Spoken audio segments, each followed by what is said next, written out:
Oh, what a day! What a lovely day!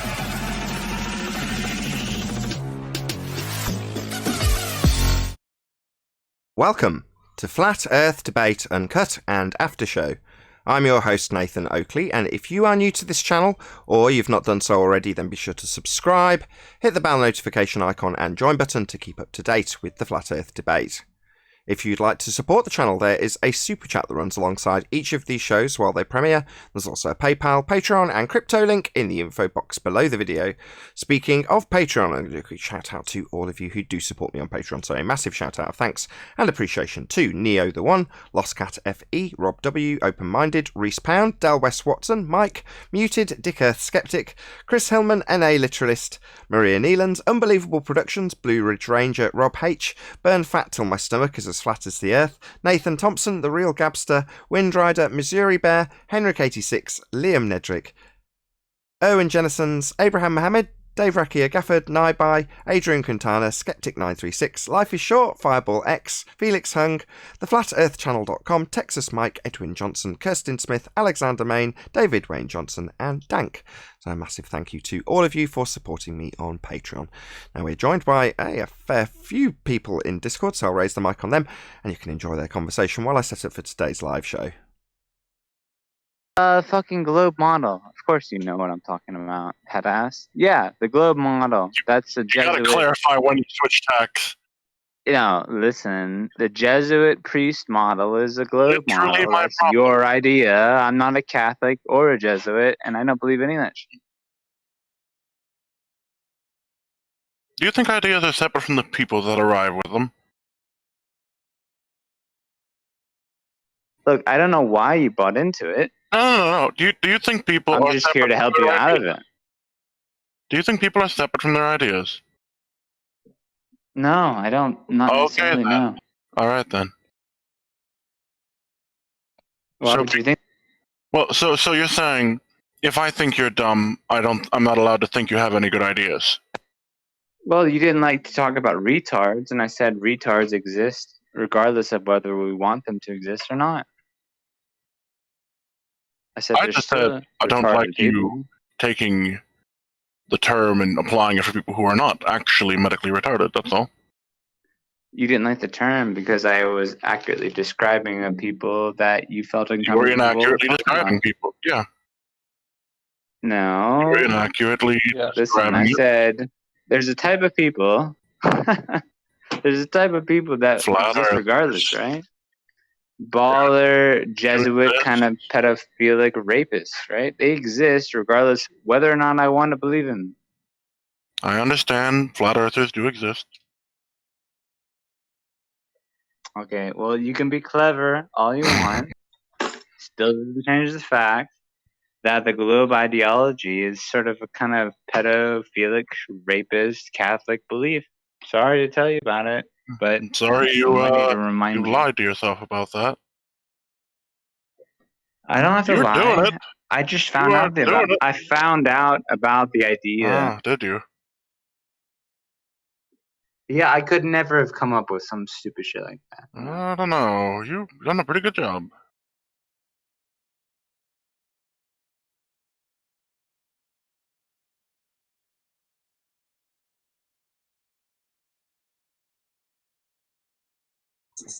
Listen, I could have come up with it, but you'd have to pay me.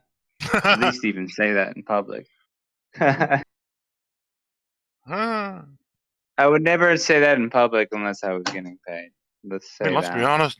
There's a lot of people will do a lot of things people will do for pay. Well, if there's a will, there's a way, and that way is typically financial. So Money good. why would there Money not? good. So I think Nathan Oakley does what he does. He's in it for the cash. We would never talk about Nathan Oakley behind his back. So I don't know about you. A lot So of why are people you do. on the Why are you on his channel on Discord then? If you think he's doing it for other reasons than that are pure. Well, because I'm interested in listening in on what he's talking about. I'm interested in the discussion, but I do think he's in it for the money. It's an absolute All right, outrage. Smash the super chat. I was just going to do that, Nathan. You took my fire away. By the way, I said hello. I knew who I was talking to when you said that. Spoon, I think he's articulate enough to make your points feel kind of outrageous. Like, it would have to be outrageous to be a baller. And you found yourself in that circumstance where you have to fucking argue your way out of it, haven't you? Buongiorno. Nobody wants to be a baller. Not anymore. Let me ask this guy. What's your name, by the way? The guy who said Nathan's doing it for money. Hi, Flat Sword. Everybody knows Nathan's doing Nathan? it for money. Why would you be Nathan, doing Nathan, it what's at for all? money? What's What? the guy's name who said that? I'd like to address him directly. What's your Spoonbender, why do you channel think name? he's trying to make a living? Called Spoonbender. 10th man. Spoonbender. My goodness. Talk about being held back. I've asked for your name 3 times. Held back? Retarded? Yeah. Yeah. See, No, there's we're trying medical- not to use there's that medi- word. There's medical reasons, and then there's self-imposed. In this case, he was self-imposed. I asked for his name 3 times. Saying he's self So, self-imposed. Spoonbender. retardation. Spoonbender, if I could get your attention. Is it wrong for someone to do something for money?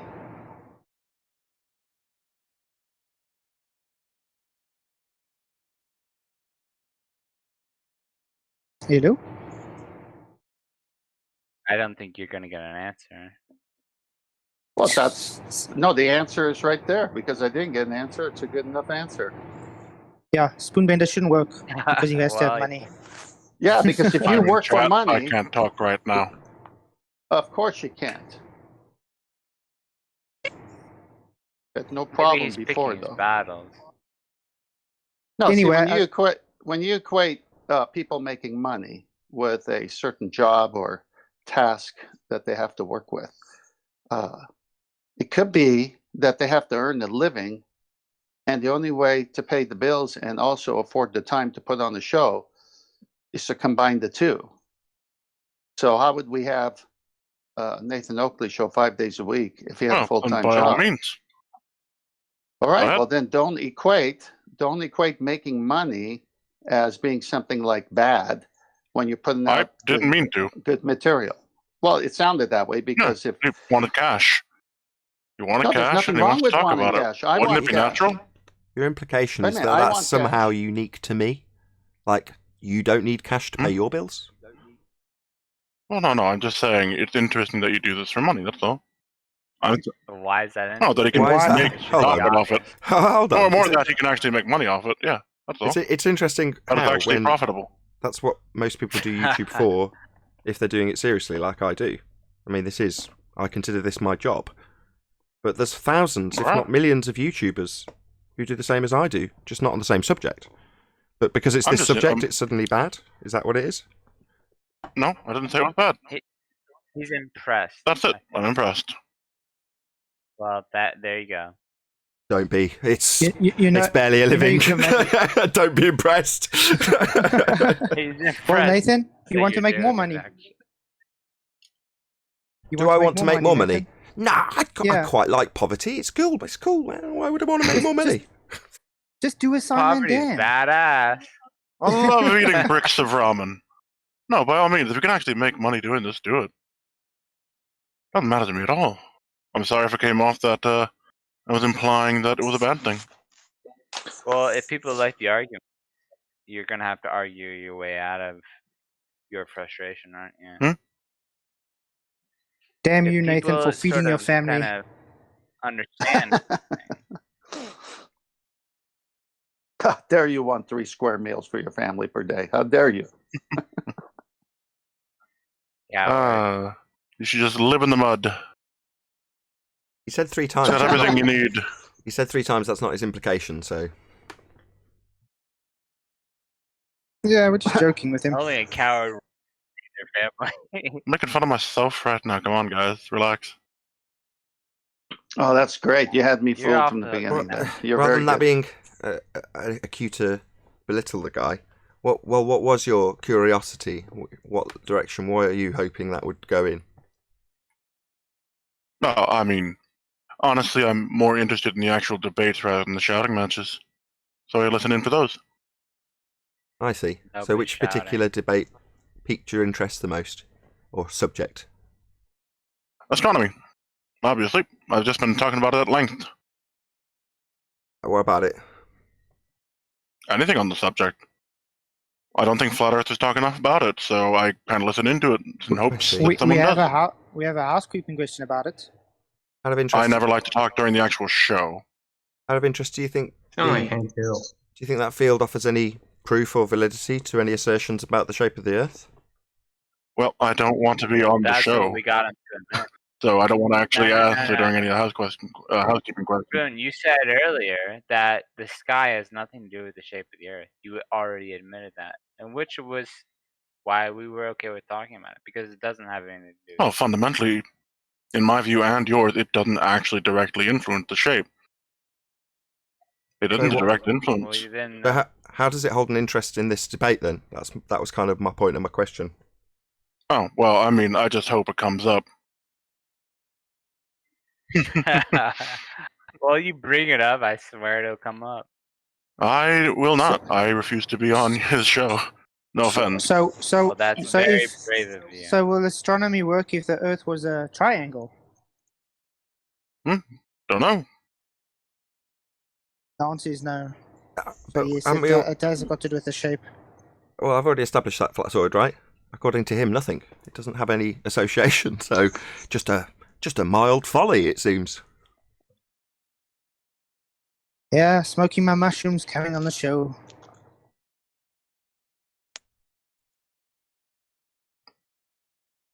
If I'm not answering, it's because I'm not sure what you said. I'm very hard of hearing. The other reason I don't want to be on the show. Because I would You're on the absolutely not show. be able to talk without blasting it. You Oh, you are on the show. You're talking well, to the shit. host. You're goodbye. talking to the host of the show. Yeah, adios. Astronomy doesn't hold any clues to the nature of your existence. FYI. So,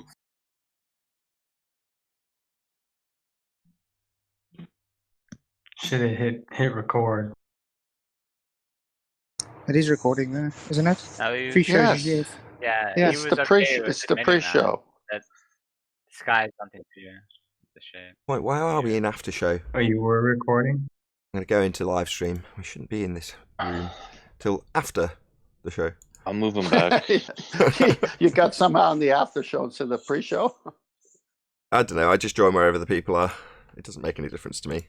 No, it's what's interesting is that there's your scheduled show, but then there's a pre-show and there's an after show. So he's on your pre-show, saying he doesn't want to be on your show while he's talking to the host of the show. He doesn't want to be. on. Yeah, he's I mean- asking the show host about how he earns money making the show, and simultaneously saying, "I'm not being on this show."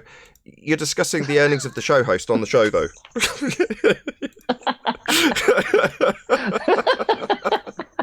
Very funny. It didn't take long, but it was a good start. Oh dear. Very Oh amusing. gosh. Should Anyway, DM the Nathan, time it's going to Nathan, air? just Hey Ryan. I was just saying, you should DM him the time it's going to air. No, I'm good. I don't care if he watches. I'll email my. I do email my channel members to let them know they can have it in advance. Nathan, just FYI for you, I left you a message on Skype. If you later could take a look at it and respond to me, that'd be great. It was from you personally. Oh yes, I see it. Yeah. Just later. We don't need to do it now.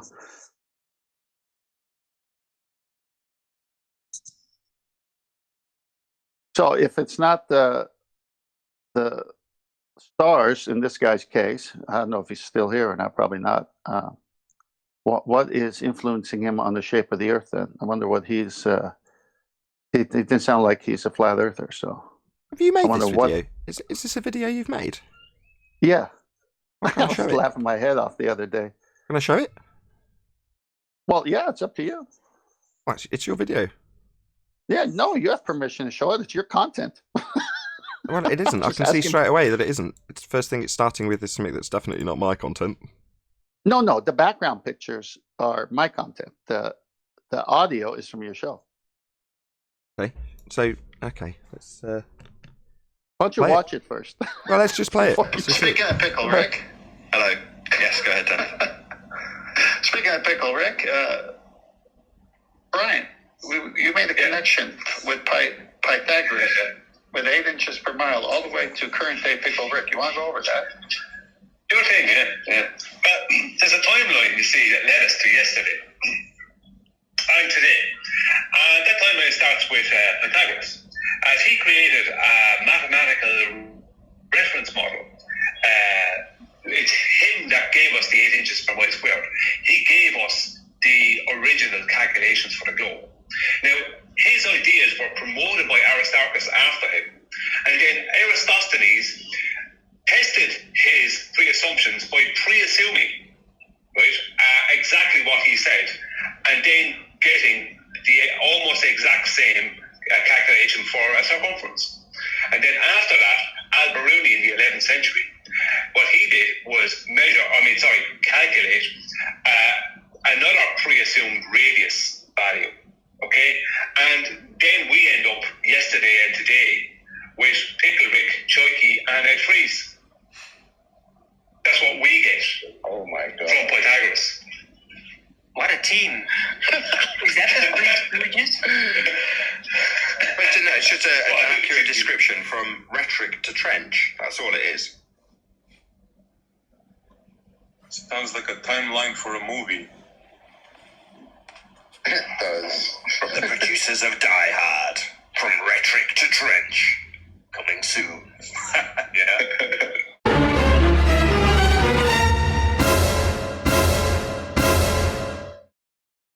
Very good. Well done. Well done. But Guess what? What? The Earth isn't moving. Yeah, we know. Great news! I'm doing my test this weekend. Oh, excellent. Yay! So, can you Yeah. talk us through the methodology then? What's the equipment? What's the method? Tell us about it. The whole idea is actually just you take the path of the sun. You know, it moves from east to west type of thing. If you align a helium balloon that's not touching anything, it's got a weight on it, in the front of that path of the sun with a camera on the floor, actually in line with the balloon and the sun. Take it long enough, if the sun moves away from the helium balloon, voila, the Earth's not moving. It's showing that the sun is moving. Make sense? Makes perfect sense. Thank you for letting us know. You've told us already. It's just nice to keep the audience up to date on what you're actually doing. Excellent. Can't wait. Yeah, nice and simple. Yeah, nice and simple. Not very much variables. Don't say variables. Don't make it sound like you're doing something sciencey. Everyone It's loves very the magic trick. sciencey. Everyone wants to utilize the magic, don't they? It's very sciencey. I'm using helium. No, it's not. Shh. did you pick up that gas on the floor, or where? Where'd you get that gas? And just again, for the benefit Yeah, of the I had audience, to you pick- see how easy it is? All he's got to do is talk about variables, one of those magic words that scientists use, right? Suddenly it sounds like he's doing something far more empirical than he actually is. No offence, I'm not knocking what he's doing. In fact, I'm all for it. It's just not science, Sorry. though, is Look, it? I don't yeah, I don't have a hypothesis, so it can't be science. I was just joking around. No, I know, I Flatwood, realise are you that. wearing It's just your- a simple observation. Are you I wearing understand your that. white? Are you wearing your white overalls like a scientist would wear a white suit? Yeah, but it's just full of paint splatters though. This is the trick. This is just the trick. You take something that involves maths or observing something or a contraption or a concept, and you pepper it with a few magic words like hypothesis and variable. And suddenly people think you've got an empirical method laid out before you, and when you show them what you're showing them, they establish that that's obviously proving whatever point you then go on to make afterwards. Now, in this instance, go on. All I'm gonna do is like the Globers. I'm gonna do the test, and then I'm gonna make a hypothesis off of the test, just to No, you're not. verify it. Ugh, no. Hypothesis comes first if you're Because observing it's an natural effect. phenomena, which you're not. Because I'm going to see I'm just no. You're debunking I'm the assertion of observing an this effect. natural. They've got a claim of a phenomena, right? And the phenomena would be that you see things appearing to drift. You could claim that's a phenomena if it was observed. It isn't, although they claim it is in the form of bullets and footballs, etc. Now, if that is a claim And phenomena golf balls. that you could science, then they'd be sciencing it. They're not. They show us contraptions like fibre optic gyros. Now, your test, which it's not scientific, it's not a hypothesis test, yeah, will demonstrate the debunking of their claimed phenomena. It's not science, it's just demonstrating that where they claim there's a phenomena, there isn't one. Exactly. That's why I didn't say experiment. Yeah, you did say you were going to formulate the hypothesis afterwards, and I know you were joking.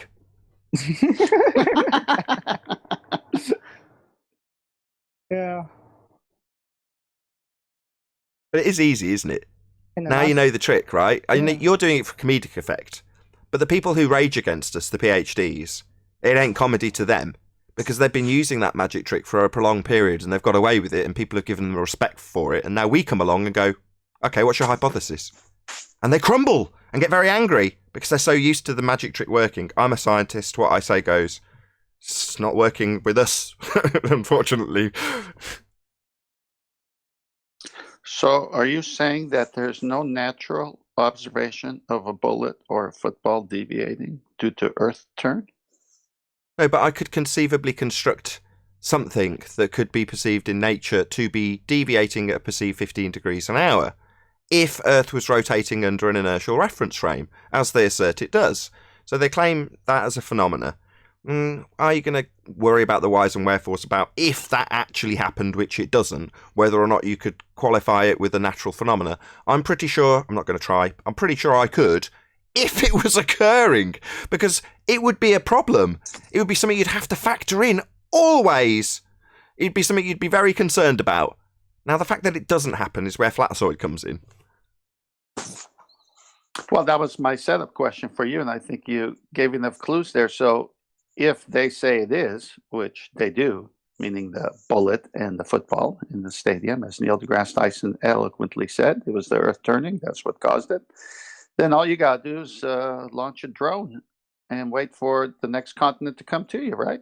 Exactly. It's not a phenomena unless it's an observed phenomena. Now, they say we observe it when the ball leaves the ground and the Earth turns underneath and you watch the goal be made from the stadium seeming to curve through the goalposts. Well, seeming to curve because you're attached to a rotating platform according to the claim that Earth spins.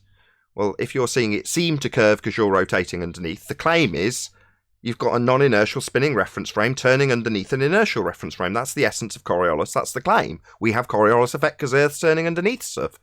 Well, that is the claim of the phenomena, regardless of whether or not you want to qualify it naturally. They don't. They use balls and bullets. Now, I'm not going to attempt to because it's not my claim. I'm not going to try and formulate that into a natural phenomena, especially when my compadre here, Flatzoid's going to be debunking that very non-phenomena that we do not observe. Hey, Sleeping Warrior.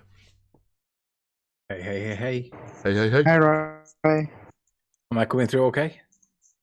Beautifully. Oh, thanks. Who are you talking to, Nathan, or are you just preaching? No, we're doing a Gee, back and thanks. forth. Took it to Flatzoid. Took it to an audience. Are you just preaching? I dare you. Well, I thought it was a unilateral conversation with no one. I thought, because I didn't realise there was a back and forth. Sorry. Got an entire panel in Discord. We're recording for an audience that will watch this at a later date. Yeah, yeah. Unless they're a member, then they'll watch it today. Join Nathan Oakley now. Get the super chat. We will be in the future. Or slightly earlier today, if you remember. So where are we? It's been a while since I've joined. Have we had any progress on any of the key points, or is it still just deny? There's 3Ds. Ballers apply 3Ds. There's dismiss, there's deny, and there's deceive.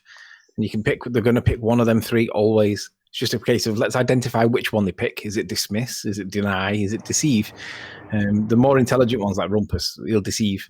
But the dumbasses like Dawn and all them, they'll just deny and dismiss. And then they just come back with nonsense instead. So if they answer a question that's not... I don't think you understand it.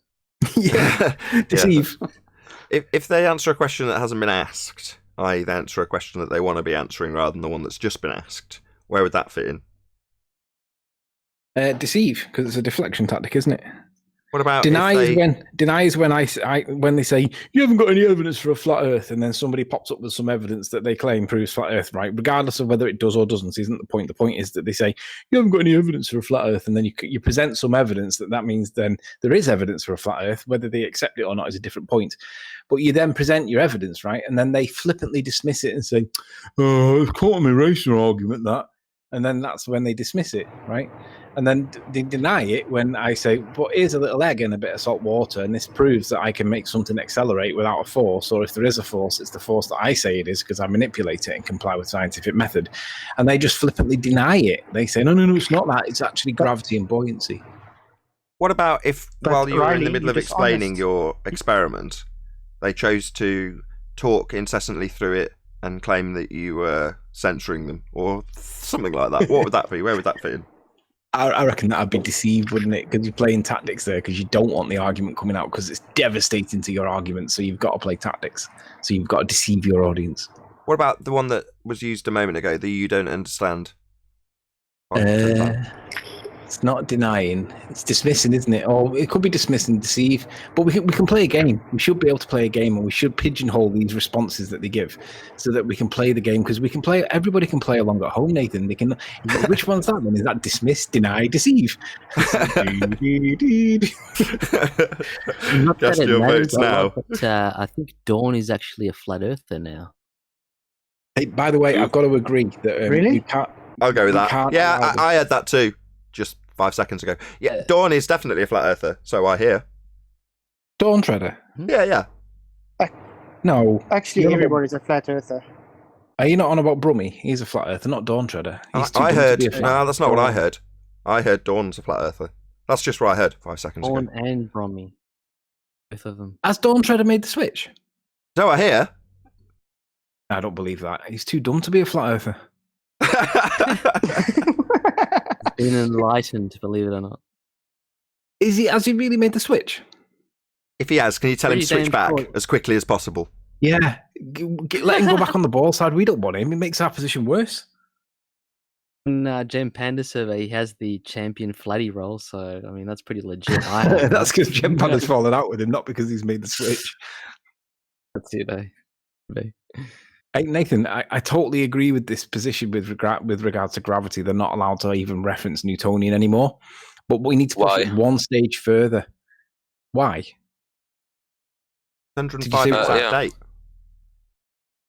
Why? Say that again. 105 years out of date. Oh yeah, it's out of date. Yeah, so we can't allow them to even reference Newtonian gravitation anymore. I agree. We need to put an embargo on that and just stop them from doing it, because they need that, right? But we need to go one step further and get them to define it, because Chocolate nearly got to it with fight the tight shirt, right? He nearly got into it. He said, "What's gravity?" And that's what we've got to ask. We've got to get them to define what gravity is in current physics, and they won't do it. So let's make them squirm by defining gravity in current physics, because they just don't like doing it, Nathan, and watch them squirm when they then try and apply it if they successfully define it. Go on, Sam. Look, Newton's gravity isn't wrong. Look, Einstein and Newton were both right. Just Einstein's theory used to describe reality in a better way, like the cause for the effect we see. Not a We scientific theory. can still use Newtonian gravity to build bridges and houses and everything. You can't. Isn't wrong. How can you use Newtonian gravity to build bridges? Want to show us an example? We use look, like 100 years ago, or when wanna- Einstein do you wanna didn't cite an example? released his theory, or 150, Do let's you want say. to cite an example of your claim that you just made? it's Hello, still Sam. built- Sam, do you want to cite an Yeah. example, please? Of using Newtonian Example. gravity to build bridges. In 1850, a bridge was built. I'm pretty sure about it. And Cite they it. used- God, my God. Right. I'm pretty sure unicorns. Good look- enough for you? Pretty sure unicorns. Good enough? Cite it, please. We'll have a look at it. Look, at the moment, engineers still use Newtonian gravity. Sorry, I don't need a reassertion of your claim. Anthony's Yeah, asked you I to will cite show it. you. Can you cite it, please? Crickets. Hello? Give me one or 2 minutes, please. I need to research it. Research by it? the You've way- just claimed it. Mike, this is the problem. Right, Yeah, before I lose of my shit course. with you, shut up, Sam. If you want I'm going to lose my shit with you if you don't facts, tolerate me pointing out the problem this here. is So shut your facts. mouth and listen. Look, Shut Newtonian gravity up. isn't wrong. Shut If you want, up! I'm not asking, I'm telling you. Shut your mouth. The problem is you've just made what's called a baseless assertion fallacy. The reason I know it's a baseless assertion fallacy is because you've backed it up by saying that you now need to go and research that which you have just claimed. That is absolutely... Is he talking? look, Nathan. Shut up! Um, You dumb globehead fuckwit! Shut your mouth! I am telling you what the problem is. Now I realise that you're a fundamentalist zealot and you can't tolerate this. I'm going to correct your fallacy. You will sit there and listen. That's what you will do. Not talk incessantly while I attempt for the second time to point out how infuriating it is to deal with globehead retards like you. Retarded, held back mentally. That would be to interrupt the correction of your error.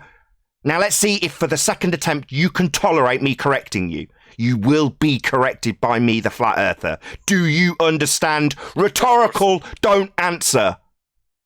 You've used a baseless assertion fallacy. You don't have anything to back the fallacy. That would be citation you asked for and didn't provide. You responded, I will now go and research this. Now, it's absolutely infuriating when you then spew your claim over the top of me while I attempt for now the third time with a fundy zealot interrupting. Yeah? That's what you're doing, you fundy dick. You are a zealot. I'm pointing out how you've used a baseless assertion fallacy and you continually interrupt me. Not go, oh, I didn't realise that to just assert it without having any proof whatsoever and then saying that I'm going to go and get it by research is not only infuriating, it's a baseless assertion fallacy. You're not acknowledging it, but you are continually interrupting me. You, the globehead retard who's made a fallacy and is being corrected by me, the Flat Earther, the wiser, smarter, less ignorant one, is being interrupted by the retard who's used a fallacy. That's what's happening. So sit down, don't respond, shut up with your fallacy about Newtonian gravity. It is 105 years out of date. It has been superseded by Einstein. We shouldn't have to correct you on your religious belief. Now sit down and shut up. Nathan, Nathan, are you if saying it would that be okay. Don't you understand what sit down and shut up means, Mr. Fallacy using moron? That means shut up. We don't want to hear from you, you fallacy using dick. Mass multiplied. Your time has expired. Don't you understand when you've lost? F. We don't want to hear any more. Multiplied and X. He's just spouting his rhetoric. F multiplied. He's a fundy F zealot is now, literally Nathan, chanting Nathan, his rhetoric through me. I've told him to sit down. He's been defeated. We've explained why he's wrong. We've explained why Newtonian's out of date by 105 years. All he can do is now chant through me. I've told you, shut up. Nathan, forgive me. Let me have this conversation with him, please. No, He's just why? cited- Okay, if only if you can get him to concede his baseless assertion fallacy will I allow this to continue. Well, he's now got a base. So let's agree that he's got something, and I'd like to explore it, and I'd like to destroy it. Not a chance. Not unless he concedes his baseless assertion fallacy, because he hasn't cited anything. Infuriating.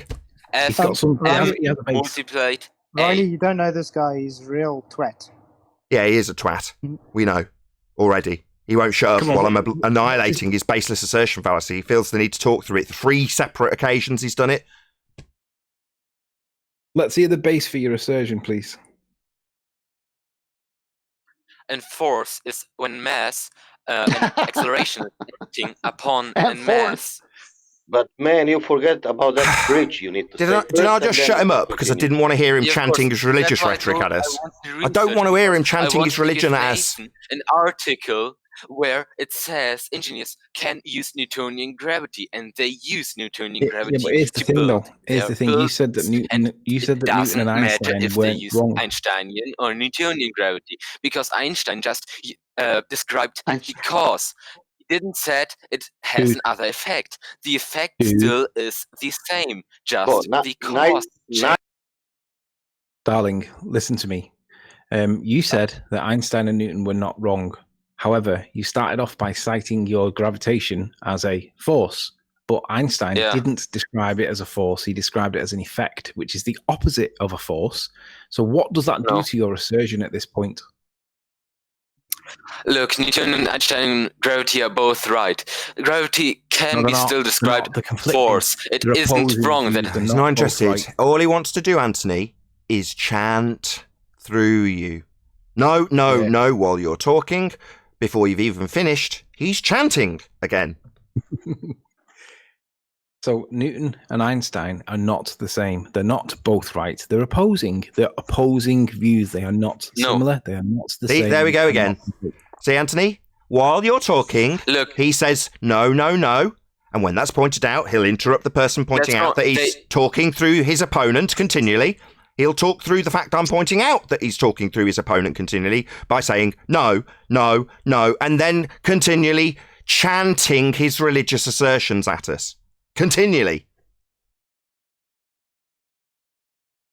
Look, I'm saying no, we don't want to look. Anthony, just the cause for the effect. He hasn't listened. He hasn't listened, 10th man. I've just pointed out that he's continually chanted through Anthony and said no through him, meaning that no one's got to hear Anthony. He thinks that pointing out that he's interrupting constantly is actually me saying, I know, you talk next. That's what he thinks.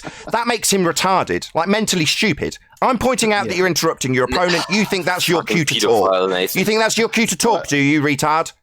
That's me pointing out that you've interrupted Anthony continually. I'll eject you. If you cannot stop interrupting people, I'm going to eject you. Because you continually interrupted him, and now you're doing it to me. So I'm trying to clear the airwaves and stop you saying no through Anthony. That's what I pointed out. You ignored it and then chose to make that your time to speak. Don't interrupt him. Do I have to be... Of course, I've already said it 3 times. He is retarded. I have to break it down into words of 1 syllable, and while I'm breaking it down for him, he'll do the very thing I'm trying to break down. Nathan, you're doing it now, mate. You are mentally retarded. I'm going to now break it down into words of 1 syllable stop for you. Insulting. What is your fucking problem? Do you have some mental illness if you're... Hey, man, this is his show. Look, Can you listen? Basically, this is what they will do. They will project onto us what they're doing. While they get very angry and continually interrupt their opponent, they'll cry foul. Right? When I take control of this shit, I'm not going to tolerate it. Not on my own bloody show. Now, you feel free to go onto your quote-unquote neutral platforms where you can Discord rumpus every single line of attack from Anthony. Fine. Here, I want to hear him. What I don't want to hear is the opponent going, no, through the top of him. And when I point that out, I don't expect me pointing out that he's doing it to be his chance to then ignore everything Anthony said and he's interrupted and take it as his opportunity to talk. Now, I haven't had a chance to say that because he's interrupted me saying it. That's how unreasonable our opponents are. Nathan, what I can say is just to conclude what he was trying to say. He's going to tell me that the force is the same between the two of them because of the way the maths works out. And there's 2 problems with that. One is we know it's not a force, it's an effect. But secondly, even with the maths at the end of it, he's going to calculate as though it is a force. And he's going to give me a number in newtons that he then like, applies that to engineering to claim that they account for building gravity with building bridges. The problem is maths doesn't build bridges. Girders do, bolts do, welding does. All the building techniques don't require maths to build a bridge. You do not need to have maths in any way for building a bridge. Now, they all demand that we must have maths. Now, we do have measurements, but we don't need to calculate for a force as though it's a force when it's not really a force, and it has absolutely no bearing whatsoever on the building of the bridge.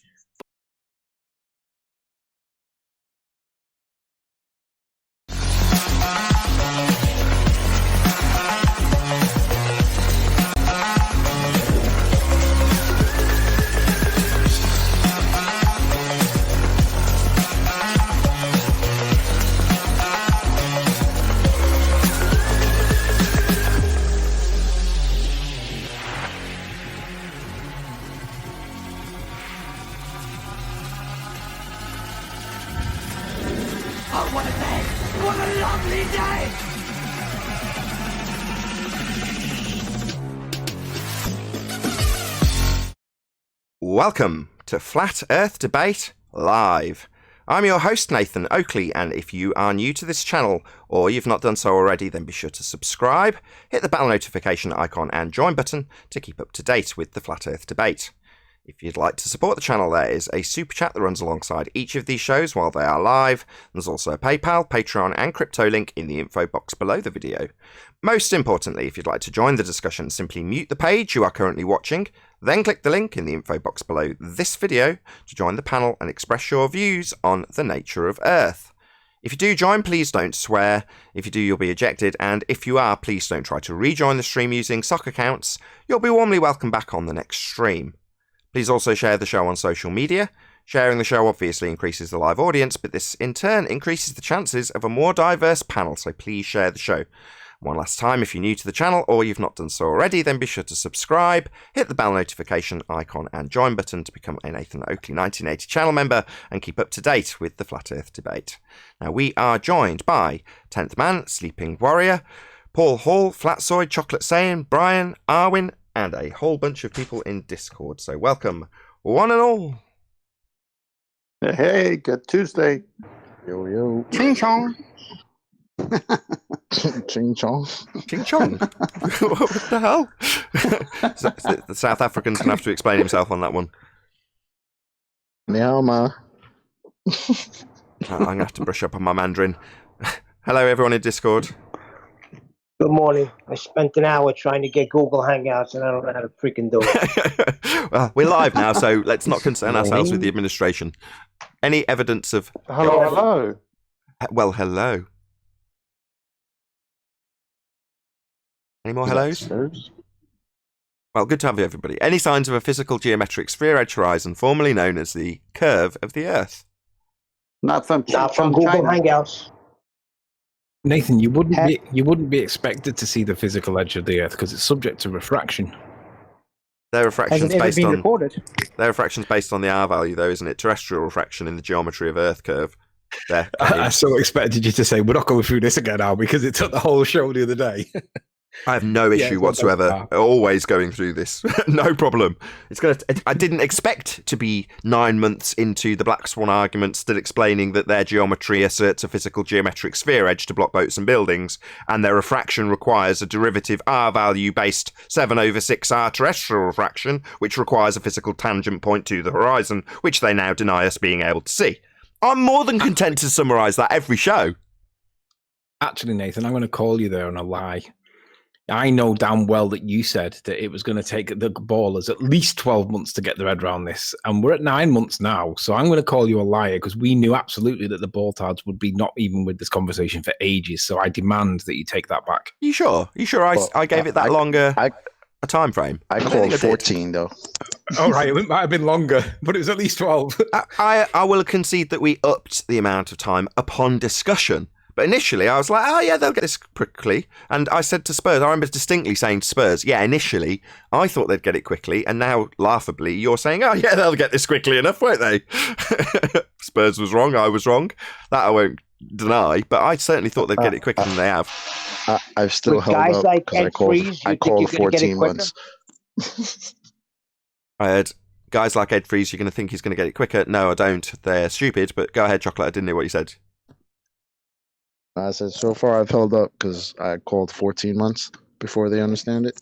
So a What year we and should do- change. What we should do is we should change the question slightly. We should say, instead of saying how long will it take for the ballers, we should ask how long will it take for Dawn Shredder to get it? That's the measurement. 24 months. Agreed. Shout out to Alexander for the super chat. Can I just do a quick sound check with Arwin? Yeah, can you hear me? Yeah, we hear you. Cool. Okay. Any Hey, signs Anthony. I wanted to ask Tony.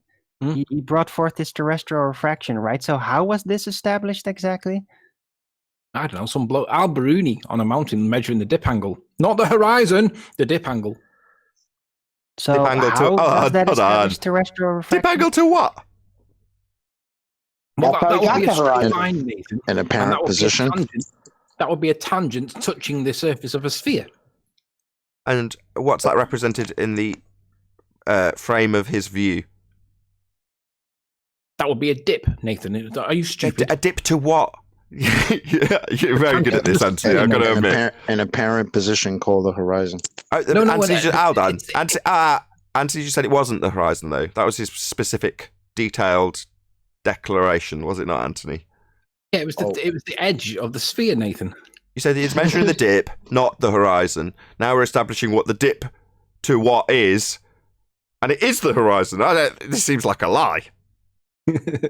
Nathan, it's just the edge where the sphere meets, but because you're higher and you're out of all that dirty air, it means that you can see further, and that dip represents the sphere edge, Nathan. It's a tangent, you moron. So even if I let you assume this tangent, you're saying you're measuring a tangent, therefore assuming that there's a sphere edge beneath that line that you're drawing to this not horizon position that represents this tangent point when you assume a sphere, correct? Well, of course it's a sphere, Nathan. Everybody knows it's a sphere. So you're assuming a sphere. Yeah. No, I'm not. Everybody knows, Nathan, and it's totally reasonable for me to think this. It's just a fallacy. I mean, how else do you measure a radius unless you know you're measuring a radius, right? Well, you're assuming it. Yeah. So, Tony, how does this establish terrestrial refraction and how it works? It doesn't, but he's clever, isn't he, Owen? He's got right away from that. It doesn't. Well done, Owen. You're pointing out the fallacy. You're pointing out the distraction technique, the ignorance point. I mean, at the end of the day, they can't address this properly. They have to concede that the horizon is apparent, it's optical, and there is no geometricness to it. But they think that it's there. They believe that it's there. They teach children that it's there, so it's there. That's the way they see it. Wait. Is the physical ball refracting? Well, Tony, you could have... Because 7/6 R is the radius. So why are they changing the value of the radius? I thought it was refraction. I thought that was the light. Can't change They're the talking radius. about the ball. Their claim of the R value represents the physicality of their sphere. You can't change the radius. It's in their mind set in stone. Chocolate, you just don't understand what an apparent radius is.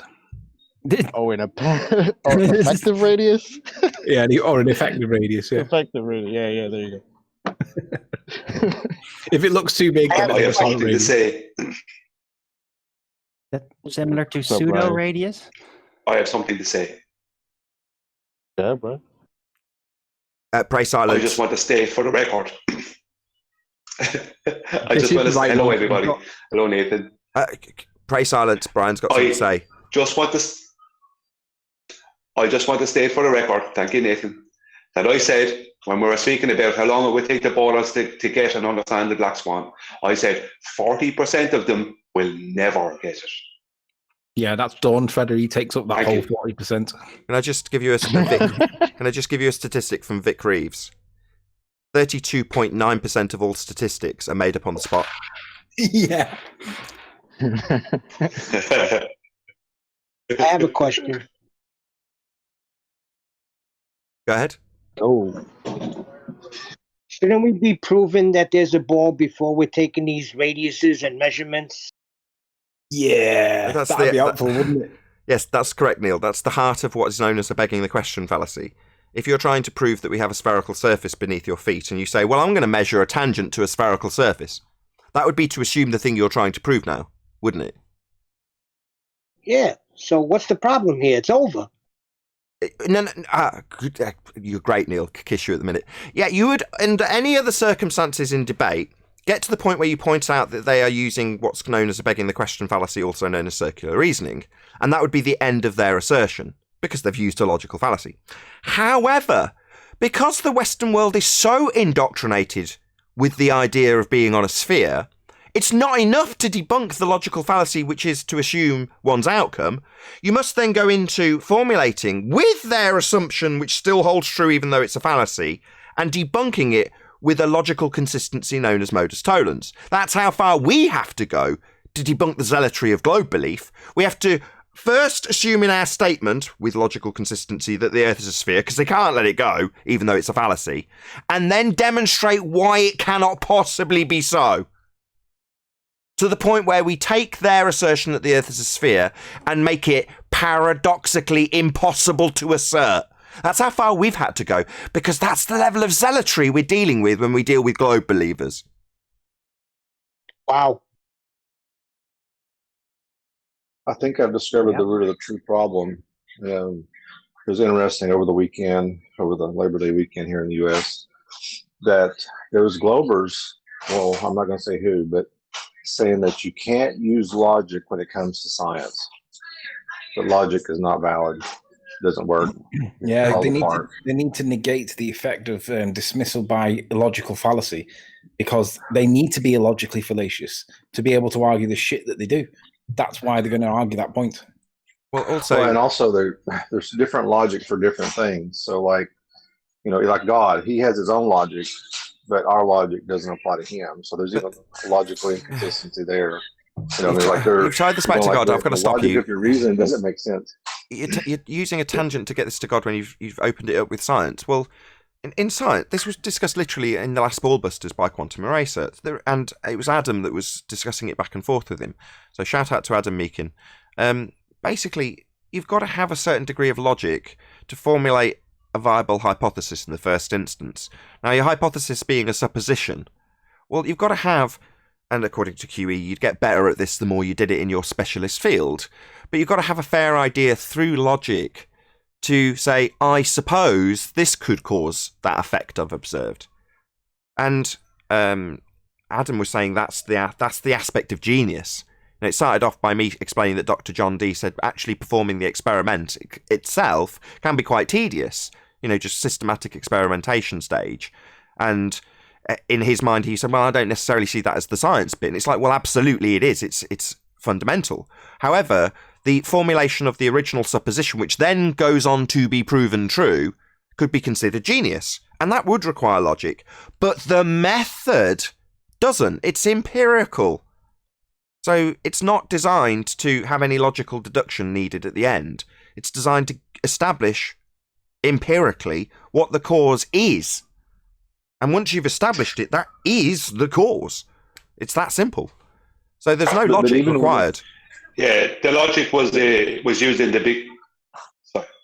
Yeah, exactly, Brian. The logic's used in the formulation of exactly the logic supposition is where you would require it, but no, beyond that, you're just validating your supposition. Well, yeah, you might need a bit of logic to first formulate that supposition, but without the experiment, which is the actual method, well, then you haven't actually got any empiricism.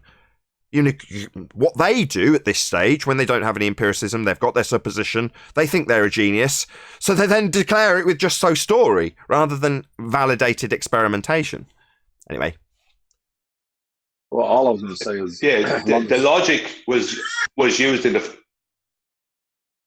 You keep cutting out, I'll Brian. talk after Paul. I don't know if you're going to drop and rejoin. You keep cutting out at the crucial moment. Who, me or Brian? Brian or me? Well, if you go, Paul, while Brian's dropping and rejoining, because he's cutting out. Yeah, okay. Thanks. All I was going to say is, like, even like you're formulating your argument, even you're formulating your experiment, the law of non-contradiction is immediately implied, even the law of identity. Because if you stop and say the cause of this is this and this, but they contradict each other, that's a logical inconsistency. And if you don't have everything defined properly, you could violate the law of identity. So you have to define things. So logic, even in setting up whatever you're trying to do, logic is in the beginning of it. Correct. Hypothesis it can't go away. Yeah, exactly. Hypothesis construction requires some logic being applied, but then you're going to go forth with the actual method of validation. So go ahead, Brian. Thanks, Nathan. I was just going to say that the logic was used in the formulation of the method itself. So you wouldn't have to use logic afterwards. It'd just be follow the method. Again, correct. So the method itself, which is empirical, I'll get that in immediately, has come from philosophers and from logic to form the method that is empirical. So while it has its roots in philosophy and logic, the method itself is not logical based, it's empirically based. You are establishing cause by varying and manipulating an assumption of something you think causes it, and if you get it right, you validate your hypothesis. The alternative is validated, the null is invalidated, and you've established the cause of the effect empirically. So there's no logical inference required at the end of systematic experimentation. You've established it, or you haven't. You validate your null if it doesn't cause the effect. So hence, you're both right. You know, you've got to have a certain degree of logic to formulate a hypothesis, but then you're going to be testing it to see if it's right or not. And no matter how genius you are with your, it could be this, it could be wrong, and you're going to find out when you test it. But that method itself has come from philosophers. Doesn't mean it's logically based, though. Correct, Brian? Nathan, one of the chief principles to logic is the law of non-contradiction. So when you think about that and how they, and Anthony brought it up earlier, how they confuse a force with an effect, they're already violating logic there. Law of they don't non-contradiction. confuse. They don't confuse. They deliberately conflate to make it confusing so that others can think that they can do that. But that's essentially the same as saying that my car's really fast and then you're describing it as being slow. If you say fast, it means fast, right? It does not mean slow.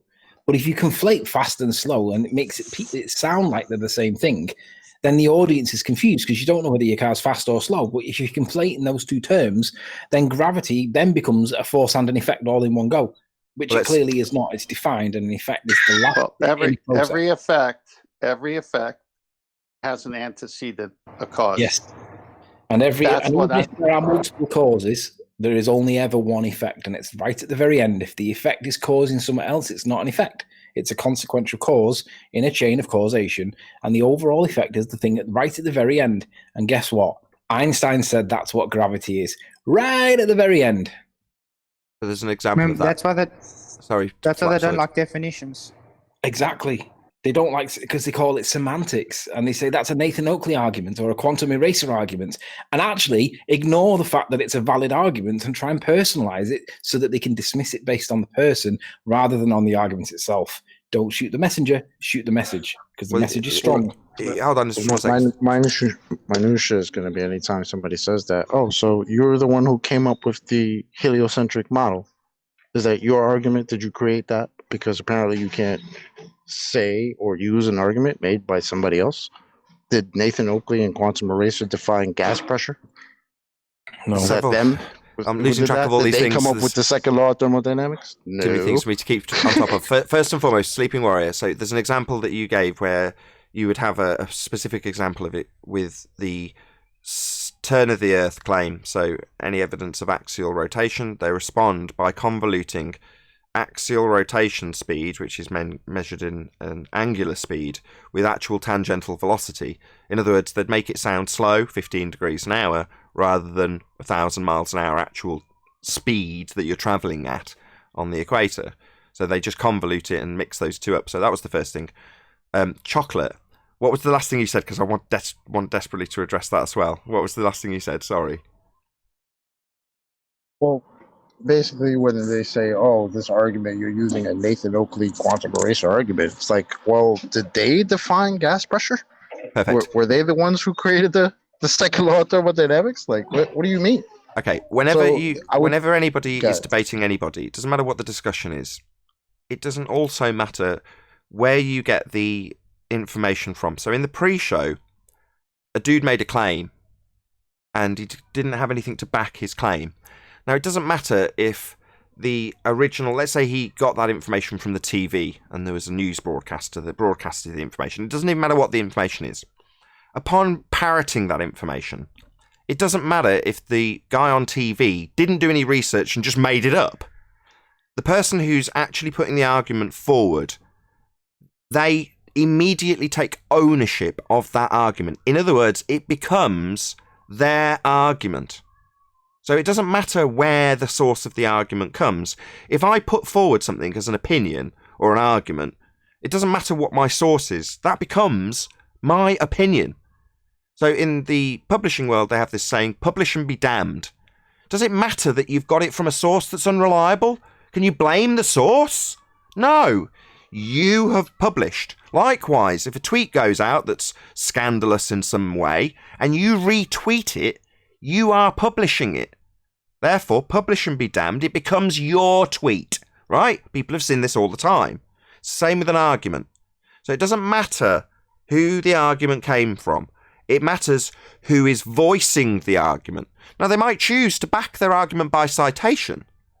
It still doesn't become the citation's argument, though.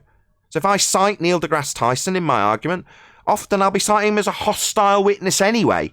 So even if I went to him as a source, he's not going to make my argument for me. It's my argument. But for a globehead, if they cite Neil deGrasse Tyson and say, well, he said Earth was turning underneath the ball when it left the ground and made the goal. and I prove that person wrong in debate, I'm not defeating Neil deGrasse Tyson, who's been cited. I'm defeating the guy who's put forward the argument. It's he or she's argument upon parroting it to us.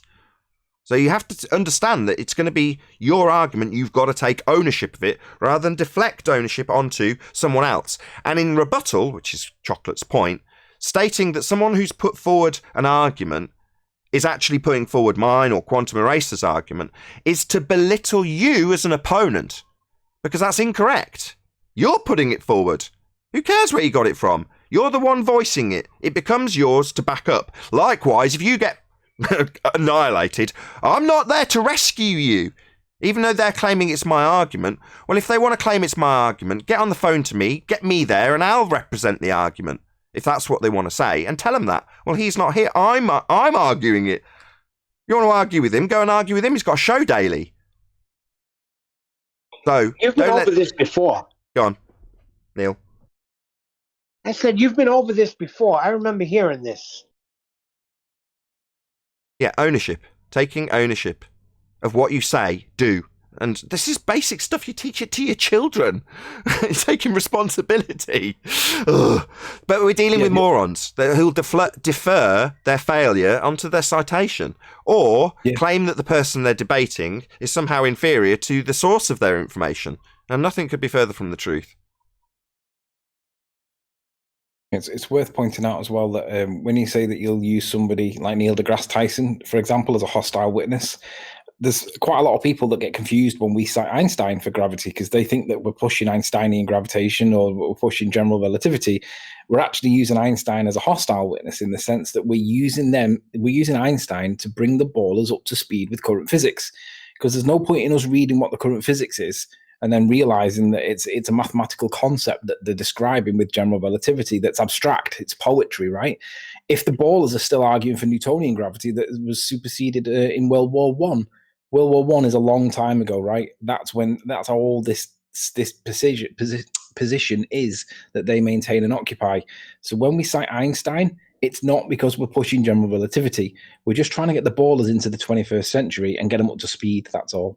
Yeah, they don't know their own arguments, so we have to point out their own rhetoric. But as we point out how Einstein superseded the Newtonian nonsense that CV boys put forward, well, when we are stating that, we'll have a baller come on the panel and go, prove that Einstein superseded. It's like, no. We're telling you what your priests document as your rhetoric. I'm not going to prove Einstein. It's nonsense. Pseudo-nonsense. I'm defeating that crap. The problem is that you're not parroting it, even though it's your rhetoric. You're parroting something 105 years out of date. Hence, when Anthony asked on the pre-show, I didn't get to answer you, Anthony, what's up and what's new?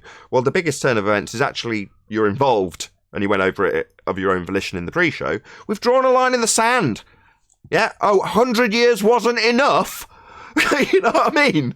No, sorry, mass attracting mass. Your Cavendish bullshit ends here. We've had enough of it. It's 105 years out of date. Let me just elaborate on that point. I did it in the pre-show. You're right to demand that they can't cite Newtonian principles anymore. We've got to push it that one step further and get them to define what the current definition of gravity is. Chocolate alludes to it all the time by simply saying, what's gravity? Well, you've got to ask them, what is gravity? And every time you ask them what gravity is, whatever answer they give is always something other than the definition. Always. Because they'll never cite it, because the minute they say that it's an effect of the curvature of space-time, it is over at that point. But they'll never give the definition. So that what they'll do is they'll give a colloquialism instead, because we all kind of know what gravity is, right? And we've all got our own understanding of how we would explain it if we had to try and explain it to somebody, regardless of whether you're applying Newtonian or Einsteinian. But when you try and get them to explain what gravity is from an Einsteinian perspective, without a definition, they start citing poetry back. So we need the definition, and when they give the definition, get them to apply it. Once they start applying it, it becomes the poetry that it actually is, because they can't explain Newton's apple falling off the tree. We can explain it, it's just too heavy for the branch, but they've got to start talking about bending of space-time and all this nonsense, right? Conceptual poetry within mathematics that's abstract, that doesn't do anything in the real world, it just describes the real world. That's because it's abstract. Once they've defined it and then start applying it, listen to how they get themselves tied up in nonsense, because they can't explain basic stuff that we can. It's beautiful. Any scientific evidence of gravity? On this one, if I could tie it to the last one, I'm sending you a pic right now, Master B. Chocolate put out a video yesterday. Chocolate, remember that one you put out from that Jana lady? Yeah. Nathan, if you can just show the screenshot of it. So I watched this, and she goes through different groups of people. It says there, a child, a teen, a college student, a grad student, and an expert.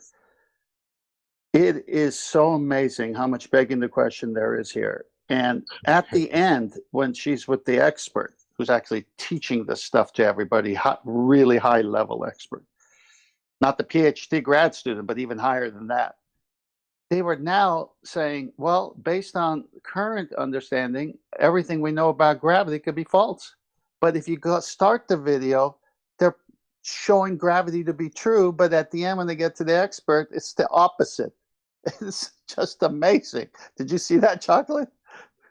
You know, I couldn't even make it to the end because there was so much begging the question nonsense in it that I had to pause it and come back to it later, and I forgot to. So I didn't even watch. I saw the first half of it when they were talking to the kid and the teenager, and it's like, look at the indoctrination. Yeah. Like, all the little stories that you've heard, like all the little arguments that these guys come here with, you heard all of them in one video. It's hilarious to me. But when you get to the end of the video, they're basically saying Einstein superseded, and now there's something else that might even make him wrong a little bit. They don't know.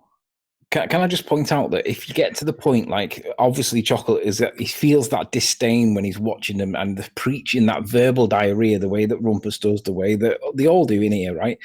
If you can genuinely sit back and watch any of these pro-science, like popular science videos, if you feel that disdain because you see the alarm bells ringing because you've learned it, because this is what the ballers do, and you end up not being able to even watch it, then you'll understand why it is that talking to these baltards really is a waste of time, because they do it. It's so obvious. We spot it a mile away now, but they don't even realize they're doing it because the conversational skills is zero. They don't listen. They deny everything, and they preach their mantra as though it's a cult.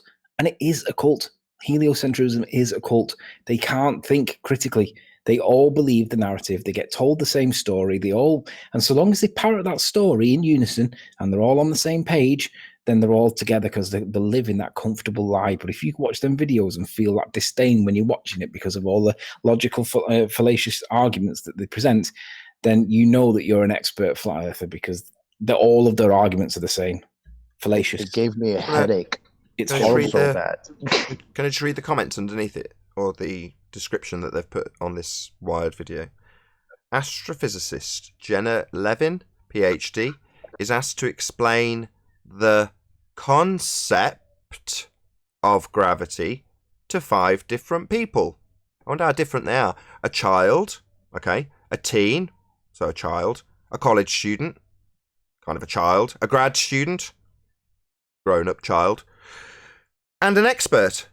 Very diverse group of people she's talking to. Nevertheless, she's explaining what now? The concept? What's a concept? Is it a physical, real thing? Interesting that all of the arguments that the ballers in this topic, grown adults that claim to be authorities in the topic like Rumpus, when they start talking about Newtonian gravitation, that was what the first person did. The child, the 5-year-old child, talking about a force pulling towards the center of the earth. Well, that's what the babies were doing in that video. Exactly. Hold on a second, because I was thinking about this yesterday. They went from teaching you 1 + 1, 3-letter words, dog, cat, rat, and oh, by the way, here's where you live, and this is the solar system. Yeah. Good point. Yeah. There's actually a guy. In Britain who's a PhD, and he's going around to little primary schools. You know, young kids, right? He's going in and he's teaching them about Einsteinian gravity. He's teaching them about the theory of general relativity. He says because he can't understand why people or even in university are still being taught Newtonian when it's out of date. It's over. And this is a guy I read about online, and I got one of the clearest explanations of Einsteinian gravity, and some of the explanations about understanding of the theory of general relativity of what they think it is. Like from this guy, like he's going around, he's actually on a crusade, like because he sees how nonsense it is. But even at that, I know he's wrong. But the point is that at least he's more right than the rest of the idiots we deal with. Can you imagine that being a really exciting class? Okay, kids, today we're going to learn about bending geodesics in space-time. Hooray! Hey, Tommy, can you say pseudo-Riemannian for space? So gotta get him when they're young. But one second, Ted. Sorry, just want to say what Neil said. If you think about what Neil said about them teaching him how to say cat and dog and how to spell them 3-letter words and 1 + 1 is 2. Now you have a guy who's going in teaching him about Einstein at that age. Go on, sorry, Ted. Yeah, I was going to say when I watched the video, I had to go back because there's so many begging the question and little things that were being said. I told you. and so at the 14, I mean, there was stuff before this, but here's just 3 things I marked on the video. On the 14-minute, 19-second mark, she said it's a thought experiment. At the 15-minute, 18-second mark, they were talking about Have you got the link? Let's play these. Zero Hold on. gravity. Hold on, airplane. 10th. Let's do this properly. Have you got a link to it?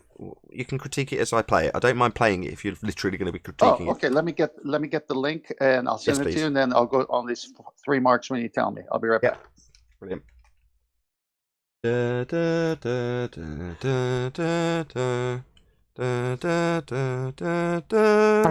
don't even think they know themselves what they're telling us. Glad you got that right, Nathan. What, sorry? I'm glad you got this song right. I remember the guy correcting you on that. That was Dave. Okay, it's a masterpiece. There's three guys that I was dealing with. Well, I put a comment on Nathan's video that you brought out from the 24/7 the other day, and I put a comment underneath that. And 3, maybe 4 people that have been on that have been arguing with me that little g is not a calculation. It's like they won't even accept that little g, even though it's out of date. Like, never mind it being out of date, they won't even accept that it's not a calculation. That's who you're dealing with. What do they think it is? They think it's a measurement, an actual real life measurement, a real thing. Yeah. Okay, so what type of measuring device are they using to measure it? No, well, like they asked the little girl in that Maths. video, right? This fella sent me a video. Maths, you say? Well, then it's not measuring, is it? Then it's calculation. Well, Yeah, like that they is asked measuring. the little girl in that video. What are you talking about? What's Take going on? these- Yeah, maths these is two measuring. Measuring is maths. Why are you contesting this? I don't understand what's going on. Really? Maths? Measuring? But Yeah. it's not the definition of measure is to use standard units like liters, feet, miles, kilometers, that kind of thing. Ounces, that's standard units, physical measurement. Whereas calculation is anything that isn't physical measurement. That's the difference. So measurement is not calculation. They're 2 different things. Qualification through an abstract description of how much you've got of something. That's still abstract. Sorry. Yeah, but then you already started out with how much you have of something. What, an abstract concept? That's my point. This is still maths. Sorry. Anyway, can we move on? I've got this up now for 10th man. Can we get some timestamps? Yeah, 14-minute, 19-second mark. Very short part. It says thought experiment. 14 minutes and what? 19 seconds. Those aren't gravitational objects, and so he wanted to eliminate. There were some photos posted on. Don't you just love it? As soon as you start playing, get an ad. And one way to do the thought experiment is to imagine standing in an elevator that you can't was what Einstein described as the happiest thought of his life. So right now, you might feel heavy in your chair, and we might feel heavy on the floor in our feet or standing in an elevator cab. And Einstein would have said, well, what does the chair have to do with it? Or the floor or the elevator? Those aren't gravitational objects.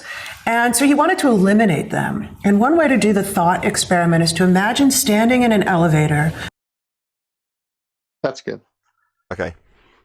Second one. What's a gravitational object? well, you got to realize she's talking about gravity as a real thing, and then she starts referring to it as a thought experiment. Yeah, it's doublespeak. Gravity's not a real thing. Let's talk about it in the abstract world of thought experimentation. Now imagine this scenario. I wanted to hear what happened in that elevator. Do you now? Well, we're moving on because I don't want to get a copyright strike. Second one, 15-minute, 18-second mark. She makes a correlation with what the zero-G plane does and the ISS. I found it very interesting. I knew you would like that. The plane and then just free falling. The plane just drops out of the air. And while it's falling, they will float weightlessly. And there's been a lot of experiments about it, but you don't. Not experiments. Using magic words. What a shock. Is that the bit you wanted? It was just before that where she's saying just like the ISS, meaning that what's happening in the zero-G plane is just like what you see in the ISS. So it's like exactly what we've been saying.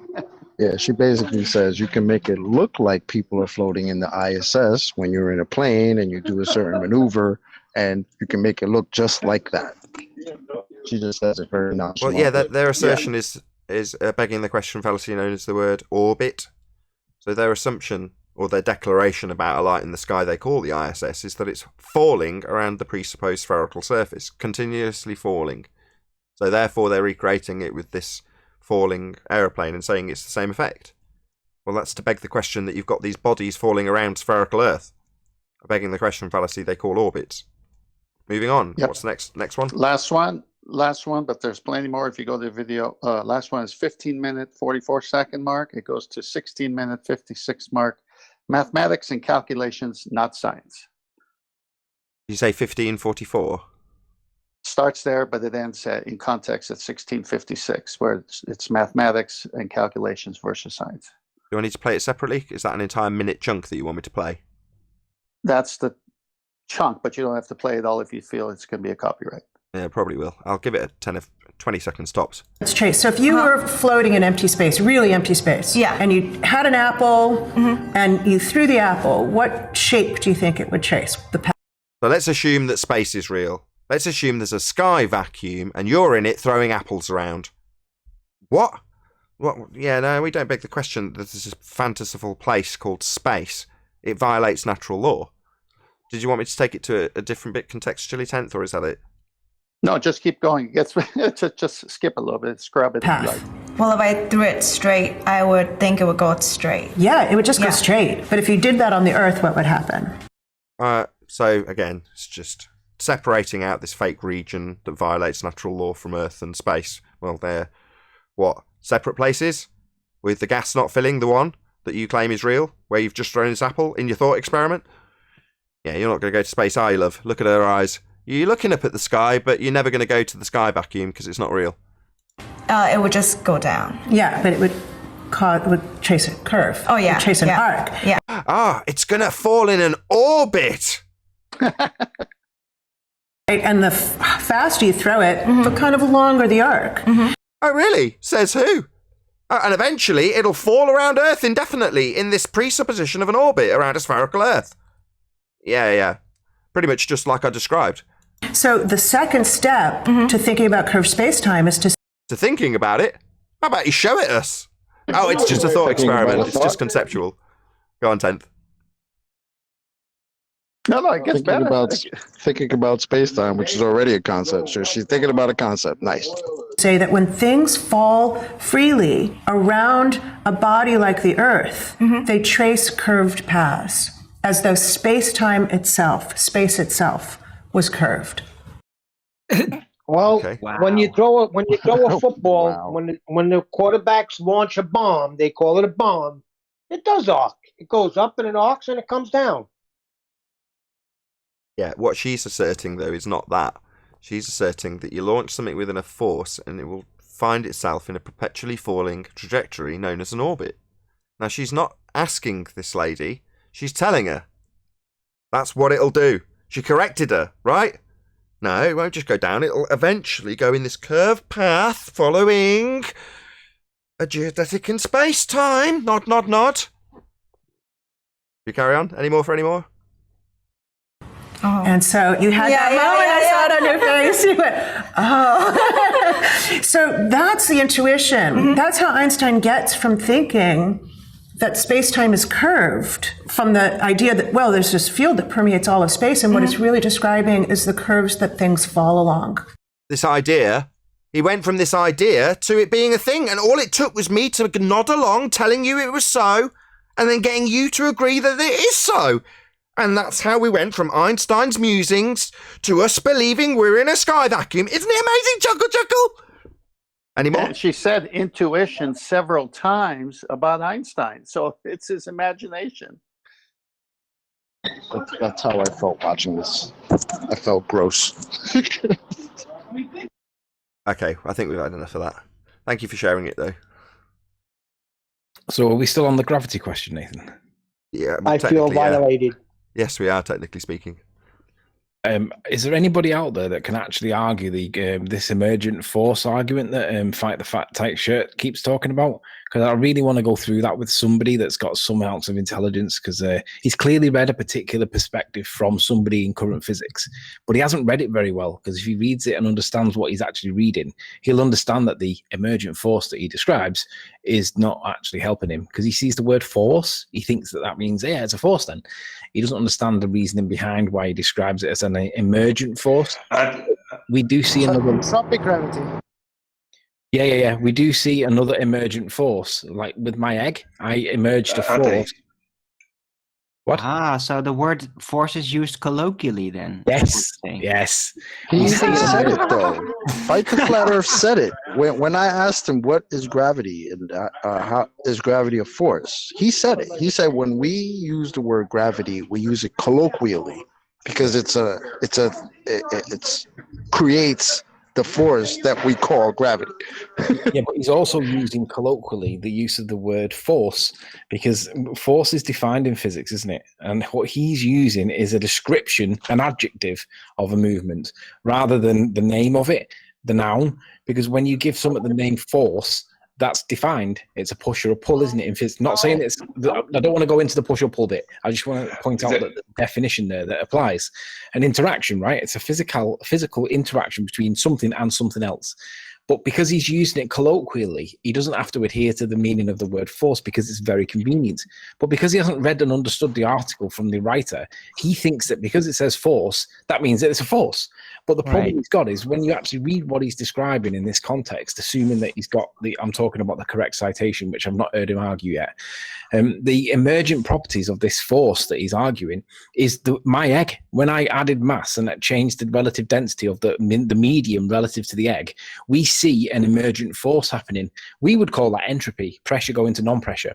But because they want to redefine that and say it's an emergent force, then they've got a force, but it's actually pressure going to non-pressure, and we're seeing that balance being found in nature because we call it relative density disequilibrium, finding its equilibrium. We see that, but because he's called it an emergent force, which we would call entropy, a law of nature, he then thinks he's got a force again, and he thinks it's all okay, but he doesn't understand what the context in which that description is being described as, and he's just a little bit retarded. So if there's anybody out there that can legitimately have that conversation, let's have it sometime. Okay, so what he was basically saying is gravity, non-force causes entropy. He's describing pressure going to non-pressure as a force because he sees the acceleration. So, like, imagine that you see a balloon bursting, and you're missing the whole argument. If you imagine, you're missing the whole argument, Anthony. Hold on, Brian. The guy, is it Zalti? Did you want to add something? You've got your mic wide open.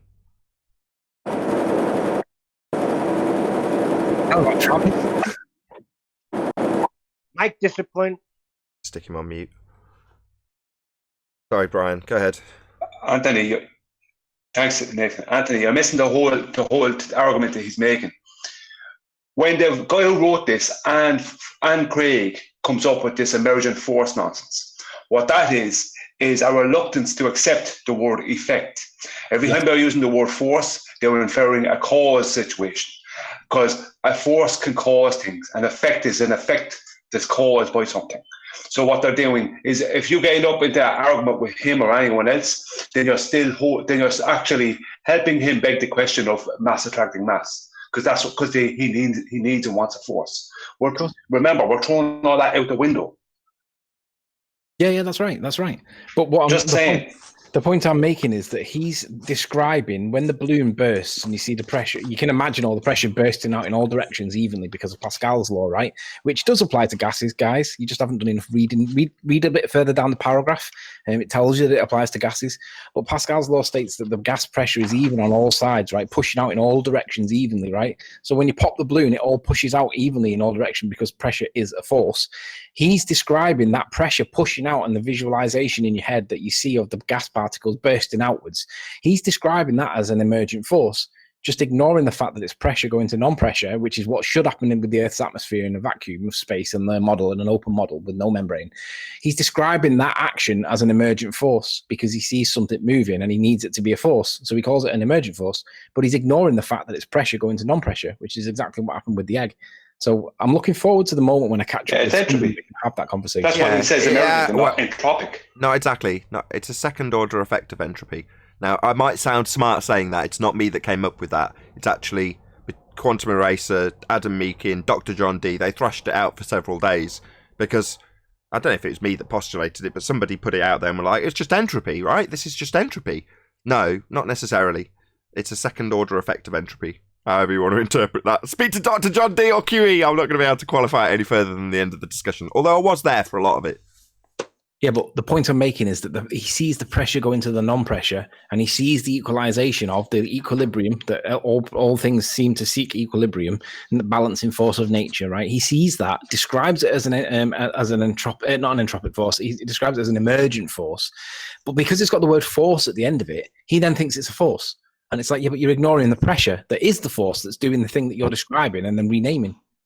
Mind if I just make a note from Bible Literalist? So, Paula, shout out to you. She sent a note in the side chat. It's a non-inertial reference frame on the parabolic flight. They're falling at the same speed as the jet. The floating is an illusion by restriction of the jet's interior. Just wanted to get that in because it's a nice, concise explanation for it. Thank you very much, Paula, by the way. I'd like to add something to this. So they're saying emergent force, right, Anthony? That's what they're using. Yeah, the site in Verlinda, I believe. Okay, fine. Let's just go to their own actual statements. They say it's a pseudo force. They say it's a fictitious force. They say it's an apparent force. So they should be saying it's an emergent pseudo force. It's an emergent fictitious force. It's an emergent apparent force. They lose right there. But it's not a force at all. That's why it's got the word fictitious in front of it. Remember, I told you the other day, I'm waiting for ballers to grab onto it.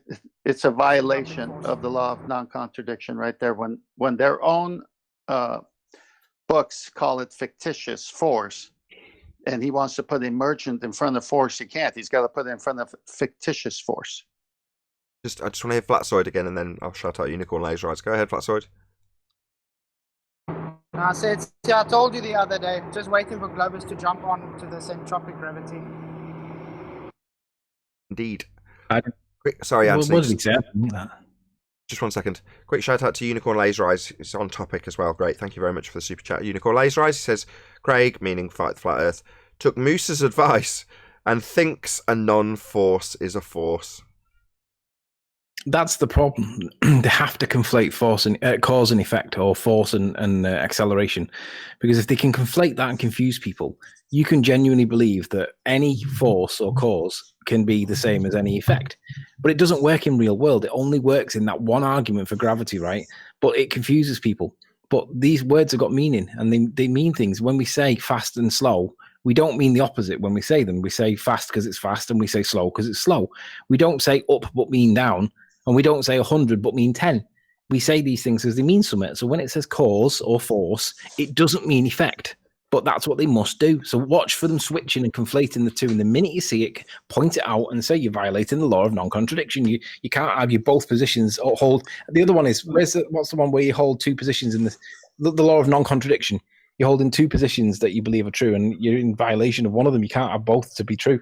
It's the law of identity. It's almost like they want gravity to be the cause and the effect. Remember, Yes. when I asked him what's the name of the force that gravity creates, because when I asked him, are you thinking of gravity as a force? And he said, I don't need to think of it as a force because it creates a force. And then I asked him, well, what's the force that gravity creates? That's when he said the emergent force. So they want gravity to be the cause and the effect at the same time. Correct. And just be able to switch back and forth to whatever they want. Yeah, that's a law of If identity. they're already switching up colloquial interpretations and physics interpretation, why don't they just call it a force consideration then? It's a law. Let's just get this in once. It's a law of identity violation. I have a question for Nathan. I just want to get in because Anthony said it's a violation of the law of non-contradiction, which is true in phraseology, but it's an identity violation. So you can't be A and not A at the same time. You can't be a force or a cause and an effect simultaneously in the same example. So it's a law of identity violation. Hey, Brian, before you Right, go, but if they just consider it, then it's not literally a force. They just take it as a force. Yeah, I bet you love that, Arwin? Oh, they'll love it too. before Brian goes, I like to say there's no such thing as an uncaused effect. Yeah, that's called theoretical physics. Go on, Brian. The question I have is for Nathan. It's not really a question for Nathan. I'm just looking for Nathan to answer because Nathan is the boss of the show. Nathan, would this emergent entropic force be possible without entropy? I think they're hijacking a second order effect of entropy. So to assert that it exists in the first place, but it requires entropy as a cause of this non-force force that you can think of as a force that's described as an emergent force, when the cause of the non-force is a force, causing it to be a force. I can't use that and then say, well, when they're hijacking a second order effect, it'd be like asking me, if you've got perspective, how would you have perspective in the geometry of Earth curve maths? Well, you can't, it's hijacking it. We've got Rumpus in chat now saying that all forces are effects. 1 second. Is that a yes or a no then? I'd say it's a no. So it wouldn't be possible without entropy. Correct. Their description would be a description would it be of an possible entropic without effect. gravity? Yeah, their description is a description of an entropic effect, which they've hijacked and called gravity. So if you want to phrase it in such a way that you'd say, well, they couldn't have this description of their not actual force without a second order effect of entropy, then I'd agree with you. That is the exact reason why helium balloons rise, because it's the description of an entropic force. Yeah, well, the reason I was asking was that what I was hoping would happen would be, I say, is this emergent force possible without entropy? And the answer would just be no. Is it possible without gravity? And the answer would be yes. That's the end of that. And whilst let me just get Rumpus while he's in chat. How many times have we heard Rumpus saying that mass is not a force, weight is a force, because weight is measured in newtons, and because it's expressed in newtons, that is thought of and considered to be a force in physics. So if we accept what he says, that mass is not a force, it is a value, it's a quantification, a scale of anything. It can be numbers, just number. It's just a quantification of something, right? Mass in itself is not a force. Only weight is because it's measured in newtons. Yet he'll then counter-argue with you that mass attracts mass. Well, if mass isn't a force, so let's just say 6 is the mass of something, right? How can 6 attract the other 6 that happens to be nearby? It can't. It's just numbers. It's a quantification or a measurement generates of a force. Mass generates a force. It causes a force, and the gravitational force is an effect. So right, try that you're in again. violation The mass of your own is law. let me finish. The mass is the cause of the force, and the force, the gravitational force, is an effect. Finished. No, You're conflating How is Yes. mass a cause? You don't understand that forces are all effects. They are caused by Rumpus, something. how is they the are mass? effects. How is mass Rumpus a has to cause? define weight. Everyone shut up. Rumpus Hello, Brian. Forces Brian, are hello. effects. Just All Rumpus. forces are effects. Rumpus, Thank you. please, No, can you not parrot the forces are same thing defined. 5 times? Yeah, well, I'm Said. being interrupted. I wasn't able to get my word out. Okay, you've got them out Rumpus, can I now. have Thank a you. citation for Yeah, I've all got them out now, forces are Jennifer. effects, please? Go ahead, Anthony. Nonsense. Can we have a citation for all forces are effects, please? Where have you got that from? Well, they're caused by things, and therefore they're an effect. Nobody asked. So, for Yeah, instance, can I the have a gravitational citation? force is caused Nobody by asked. mass. He asked for a citation. Where Well, I have you haven't got it got from? one to hand. No. Oh, well, then shut up. Shout out to Retro Bill. It says, in that case, absolutely we'll apply brilliant Hitchens conversations rating over the 22. past 2 days. Thank you, guys. Really appreciate your support. Thank you very much for the super chat, Retro Ridiculous Bill. point of view. Ridiculous. Rumpus, if you haven't got a supporting citation, right, that's fine, but come back with one Well, it's because basic until you do, logic. we're going to dismiss Okay, it with I can do Hitchens that. waiver. He's talking through Anthony that's pointing out that he doesn't have anything to back his claim. But of course, Rumpus, being a fundamentalist religious zealot, is going to use the mute button. Oh, yeah, I've got a mute button too. Feel free to hold it against me while Rumpus talks through every single word of Anthony pointing out that he can't back his claim. And therefore they're effects. See, he didn't listen. He just made his example again, not citing it. Anthony, feel free to obliterate Rumpus while he talks through every word of it. I'll shut him up. Feel free to moan in the comments that I'm shutting down the fundy from preventing Anthony saying what he's about to say. Okay, so Rumpus's position is that all forces are effects. Now, I've asked him for a citation to support that, not even that it's true, just a supporting bit of citation that leans people to think that he's not just speaking out of his arse. Because then when we have that, then we can have a conversation. But until he gives us something that we can critically discuss, it's simply making an assertion that he can't quantify or substantiate. But then Hitchens' razor applies. So assertions without evidence can be dismissed without evidence. That's why we want to know why he thinks that forces can be conflated with effects. Another quick shout out to Dave Reckier Gafford. Thank you very much indeed for the super chat. It says, and the hits keep coming. Good job, panel. Thank you very much indeed for the super chat. Really appreciate your support. And with that, I'm going to say, if you are watching this on either Nathan Oakley 1980 or Nathan Oakley... Oh, I've frozen up on my camera. Well, that's a good thing, isn't it? Happy days. If you're watching this on either Nathan Oakley 1980 or Nathan Oakley Premiering streams, then stay tuned, as there will be an after show to follow. Unfortunately, if you are watching this live, this is where we bid you farewell. A massive thanks to all who smashed the super chat, liked, commented, shared, subscribed, and all that good stuff. Once again, stay tuned if you are watching on either Premiering stream. I've been Nathan Oakley, and I'll see you all in the next video.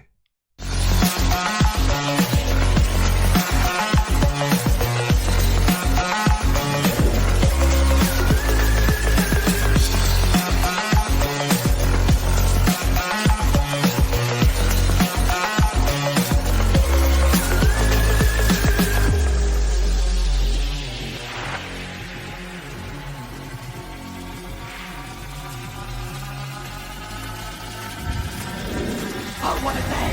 What a lovely day!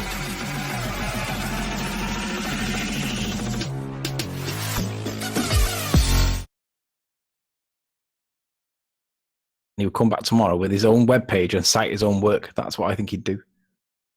Has brain damage. Yeah, as soon as you started to point out they'd lost the argument because he couldn't actually back it with anything. Oh, I'll come back later, and then reassert it 5 more times over the top of you pointing out that basically you're not backing your claim. He went on mute and deafen because he wasn't being tolerated to obfuscate your demolition of his point that he couldn't back. He wouldn't allow that. Again, for anyone who's watching in an after show, feel free to moan about the fact that I'll not tolerate that. I'll just shut that shit down while he decides that he's going to fundy mute the rebuttal. No, I don't get tolerated here. He might get tolerated anywhere else, but not here. Nathan, I got 2 screenshots for you in Master B. One on effect. One's Excellent. from Merriam-Webster. Yeah, I'll pop them up Yeah, there up. and also with Rumpus, you know, when it comes to Rumpus, we all have this very special experience from a few years ago that, yeah, when he says, oh, yeah, I'm going to do this, well... yeah, it might take a while. Yeah. I think he still hasn't done it yet. Yeah. It's been over 2 years now. What is it again? It's about 2 years, yeah. The Isle of Man situation back then. It was like with the current scenario. We're saying we're drawing a line under Newtonian. That's it. No more. Well, we did the same with begging the question, proof of nothing, perspective hijacking Earth curve calculators. We just said, yeah, no. I'm not going to tolerate them anymore. However, while that happened, Rumpus was saying, just 2 more days and I'll have it. I'm 99% done. I've got the entire ray trace model from the Isle of Man where Anthony took the pictures on his belly. I've got it 99% modelled. A couple more days. At the most, I've been very ill. That was 2 years ago. We said, we'll allow you one last time. Beg the question. Use your begging the question. Proof of nothing. Perspective hijacking Earth curve calculator. Model your ray tracing with your begging the question R, which you'll bend at whatever rate is appropriate. Has he done it? Has he? Hell. So, no, we're not going to sit here and say, yeah, I'll come up with it later when he's claiming something.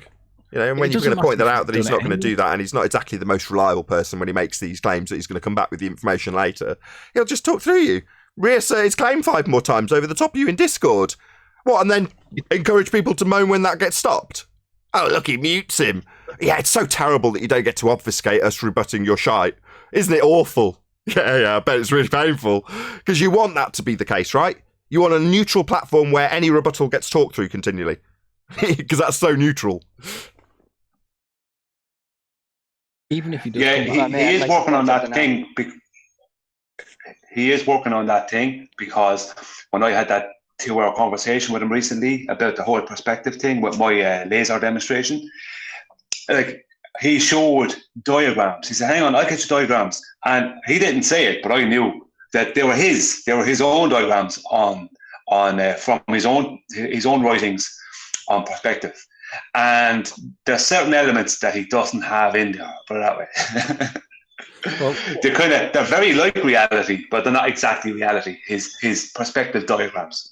Yeah, but the problem is, even if he does come back with this document, all we need to do to demonstrate what he's actually done is go onto Walter Bistlin's curve calculator, flip the refractometer slider all the way up and all the way down, all the way up and all the way down, and say that's all he's done. So he's created a substantial piece of work, and that's essentially what he's doing.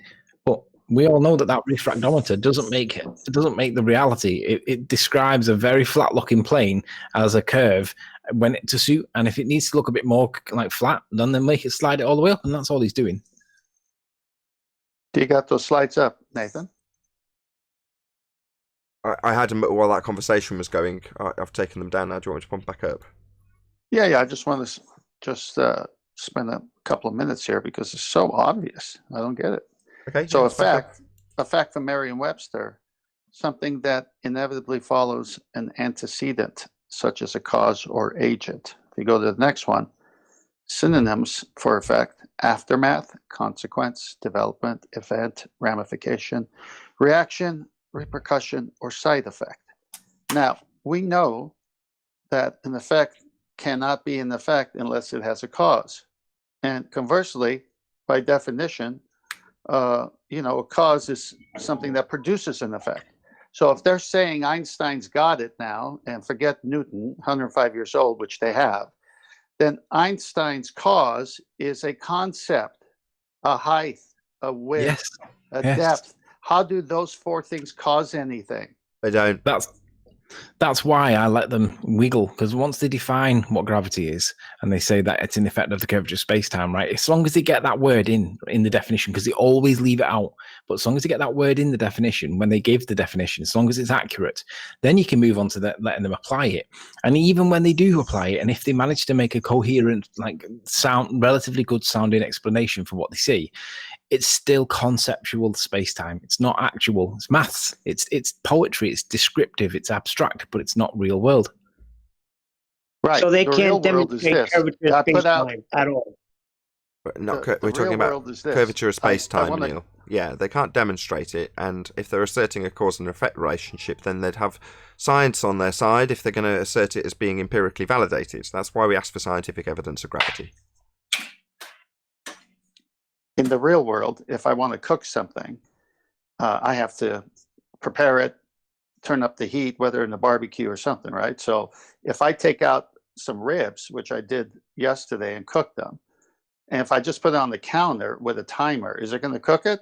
Or do I have to physically season it and take it to a barbecue and turn on the flame? Well, if time doesn't cook things here, If time doesn't cook things here, how's time doing everything in the so-called universe and everything else? Well, my son is telling me about some sort of experiment they did with planes. One does go a little faster. Just explain to you. Hold on. Just explain to your son that if it's science, it's establishing the cause of a natural phenomena. So if it's an experiment with planes, it doesn't sound very natural. Yes, that's what I told him. It's not science. What were you going to say, Flat? I was saying, did that ribs bend the space-time towards the plate? Well, you're painting vehicles inside the paint shop. So if a vehicle is inside your paint shop, just because it's there, is it going to get painted, or do you have to pick up the sprayer? Yes, I don't do nothing a day. I just stand up and they magically spray. It's the effect of me being at work, There's no point of him even being there. It's just a question of time. That car's getting painted, right, Flatzoid? Exactly. I get paid just to see the effect of the spraying work. I don't have to actually do anything. And the other thing they do is they say, well, if you take it from a different perspective, then blah blah blah blah blah. Well, that perspective is essentially Narnia. That's what they're doing. They're creating Narnia, an alternative explanation that's not real world. It's in their visions, to quote Arwen. And when they do that, that sounds pretty, and you can realistically argue that, yeah, I can understand that. But that's in your vision, right? That's in your little world that you're creating that we're not talking about. We're talking about the real world that we can test things in and demonstrate things and even do a little bit of prediction and a little bit of scientific method with, right? But in Narnia, your little perspective that you're creating, it's not real world. So how'd they allow him to get away with this, Einstein? Why didn't somebody put his feet to the fire and make him do an experiment to prove this shit? You watched it happen, or you heard it happen when the girl was speaking to the other lady about how it just curves its way through space-time. Nod, nod, nod. Wink, wink, wink. Ha, ha, ha. You understand now, don't you? Good on you. That's how they do it. They just tell you. That's what it is. They tell you at the start that it's going to be an abstraction. They tell you at the start that it's going to be conceptual. But then they get you nodding along, and suddenly, before you know it, you're reifying this concept into reality. That's how they do it. That's how Einstein did it. And she even told you, from his mind to you nodding along. Like a magic trick that she did before your very eyes if you were watching. I can answer Neil's because question. everybody thinks he's a genius. Neil, I could answer your question, but I'll let Flatzoid go first. Go on, answer the question I said, first. reminds me of when I studied. Go on, you're halfway there. Go on, Flatzoid. Go. I'm saying it reminds me of when I studied art. You actually had to conceptualize something to make it. Still didn't make it reality. You just made a model of that concept. Yeah. Do you want to answer him, 10th man? Go ahead. Yeah, absolutely. When you look at the people Einstein was around and the different meetings that they would all meet up together with, right? All the top so-called scientists would all be there. Now, one thing they have in common, begging the question that we lived on a sphere. Now, each one rose to fame by discovering something mathematical by calculations that described this thought abstract experiment. Someone said this, they got platitudes and a Nobel Prize for that.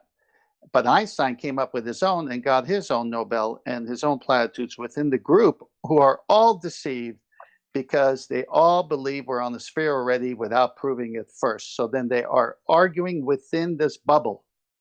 That's why no one called them on it, because they're all in the bubble.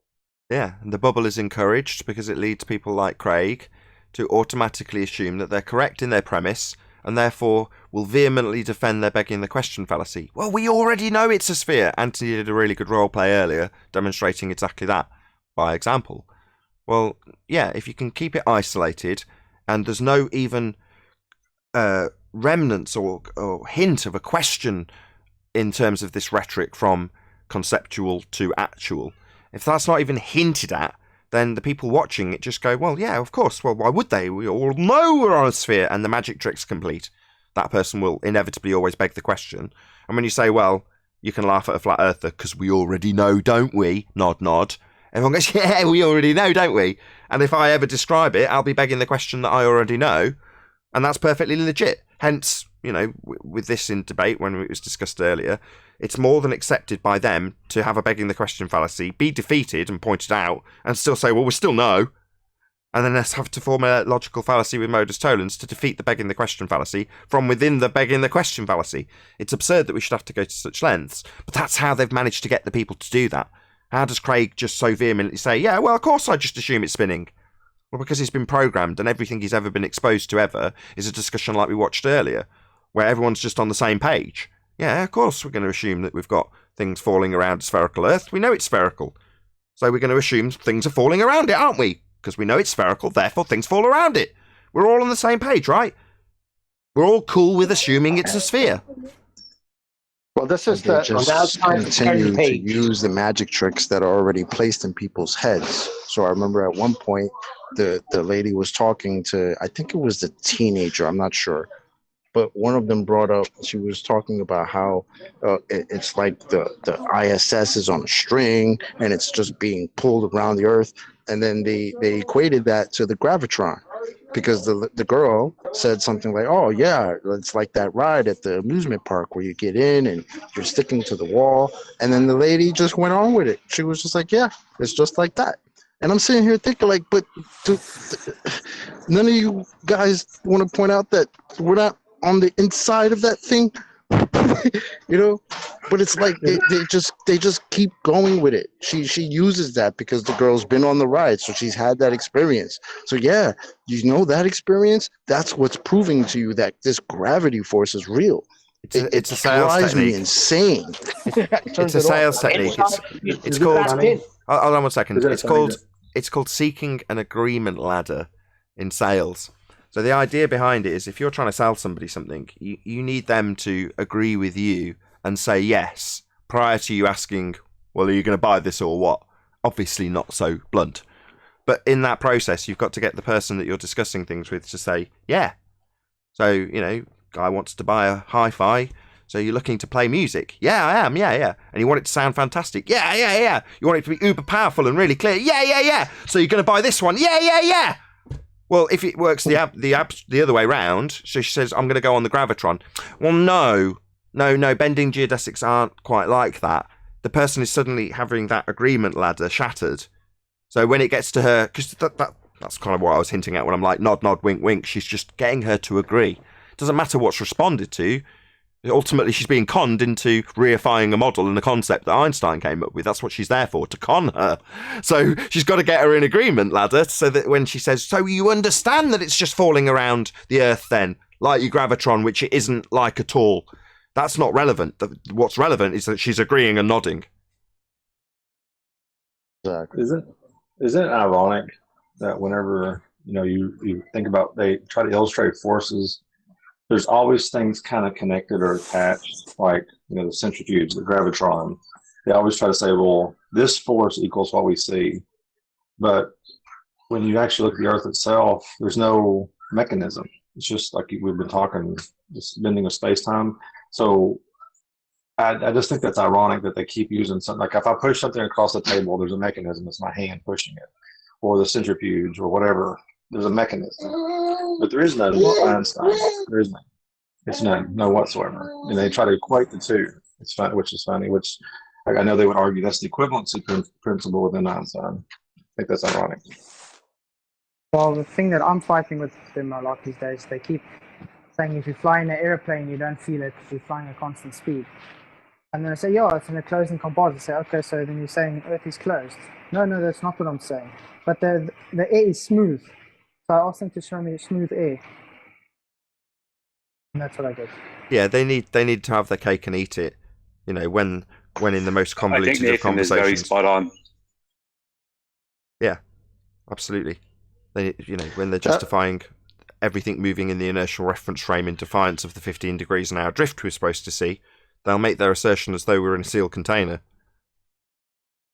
The perfect example to kind of put at the top of this is Andrew Thomas Young in the quotation at the bottom of the page where he talks about his refraction calculations were all done on a plane surface.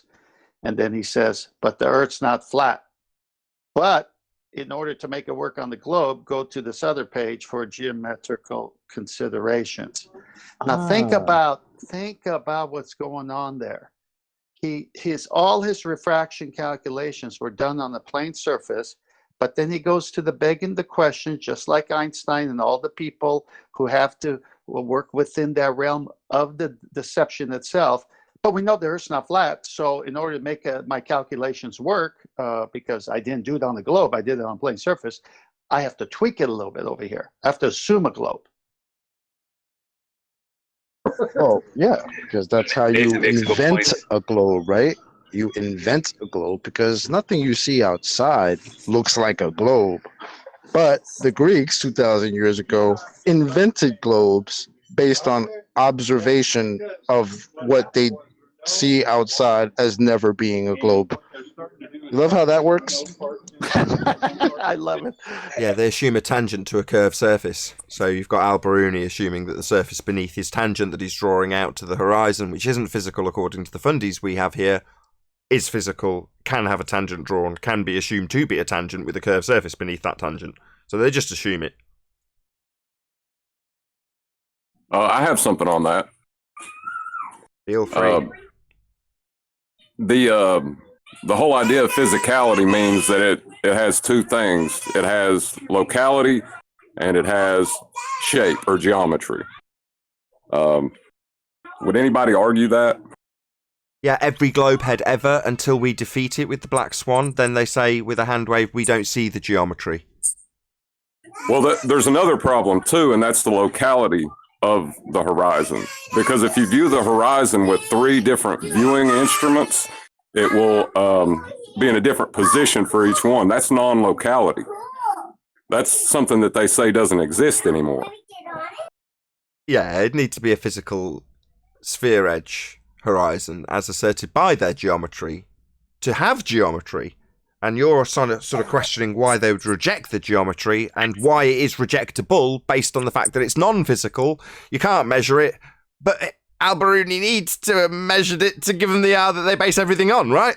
Bit of a paradox, as you would say. Well, it's not just that either, because they within their own paradigm, they say non-locality is impossible. That's why they dismiss quantum physics. But the horizon itself is showing non-locality by the different instruments you use to view it. Be careful. That's not part of their rhetoric. That would be part of our rebuttal against their rhetoric, though, wouldn't it? Because their hand wave in the trenches to say that we don't see the geometric horizon is in stark contrast to the actual assertion that a globe Earth makes. They say we do see a physical geometric horizon. It's calculable here in our Earth curve maths based on how much it's going to block things in the distance with its physicality. Whereas the people in the trenches say we're not going to see it with a hand wave, only because we've debunked it mathematically. So that's not actually their rhetoric. But what they'll say then is it's a product of the Earth's geometry and refraction.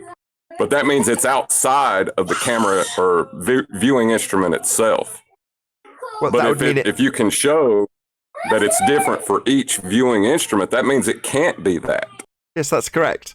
Yeah, but their rebuttal to that we've also had here in the trenches, which is as follows. The geometric horizon only exists in the maths, which was your precursor, right? So therefore, if it's only in the maths, how can it exist when we can't see it? It's in different locations. The answer, it doesn't, it can't, it only exists in the maths. It's just a reification fallacy. People take mathematics of sphere edge assumptions and think they're actually standing on a sphere. They're idiots. Yeah, I'm just speaking to what they say back to the Black Swan, because it can't be that if it's changing positions for each of these viewing devices, because they're saying it's outside of that it's something outside the mind, that it's physical, but it's not. And you can show that by viewing it with 3 different devices. It will change its relative position to you. It means that's non-locality at its definition of non-locality. Yeah, that's not the horizon isn't a real place. It only exists. It only exists. That's not in the optic. definition of non-locality. That's bullshit. It has nothing. Well, what is locality? Well, go read up on it. It's not that. occupying several positions simultaneously? No, that's superposition. Yeah, but the thing is, though, it's Okay, the sorry, horizon's not a real place. It only exists in the optic, in your eye, in the lens. That's where it exists. It doesn't actually. It's not a place. Yeah, the All they're doing horizon- is reifying a place in reifying that apparent position into a real place that you could measure. Perfect way for me to end the show, Chocolate. Thank you very much indeed. And also, a massive thank you to both Discord and G Plus panels for making today's after show possible. Of course, a massive thank you to all of you in either Nathan Oakley 1980 or Nathan Oakley Premiering streams for hopefully smashing the super chat, liking, commenting, sharing, subscribing, and all that good stuff. Be sure to check out nathanoakley.com and the Flat Earth Debate Forum to keep up to date with the community debate. I've been Nathan Oakley, and I'll see you all in the next video.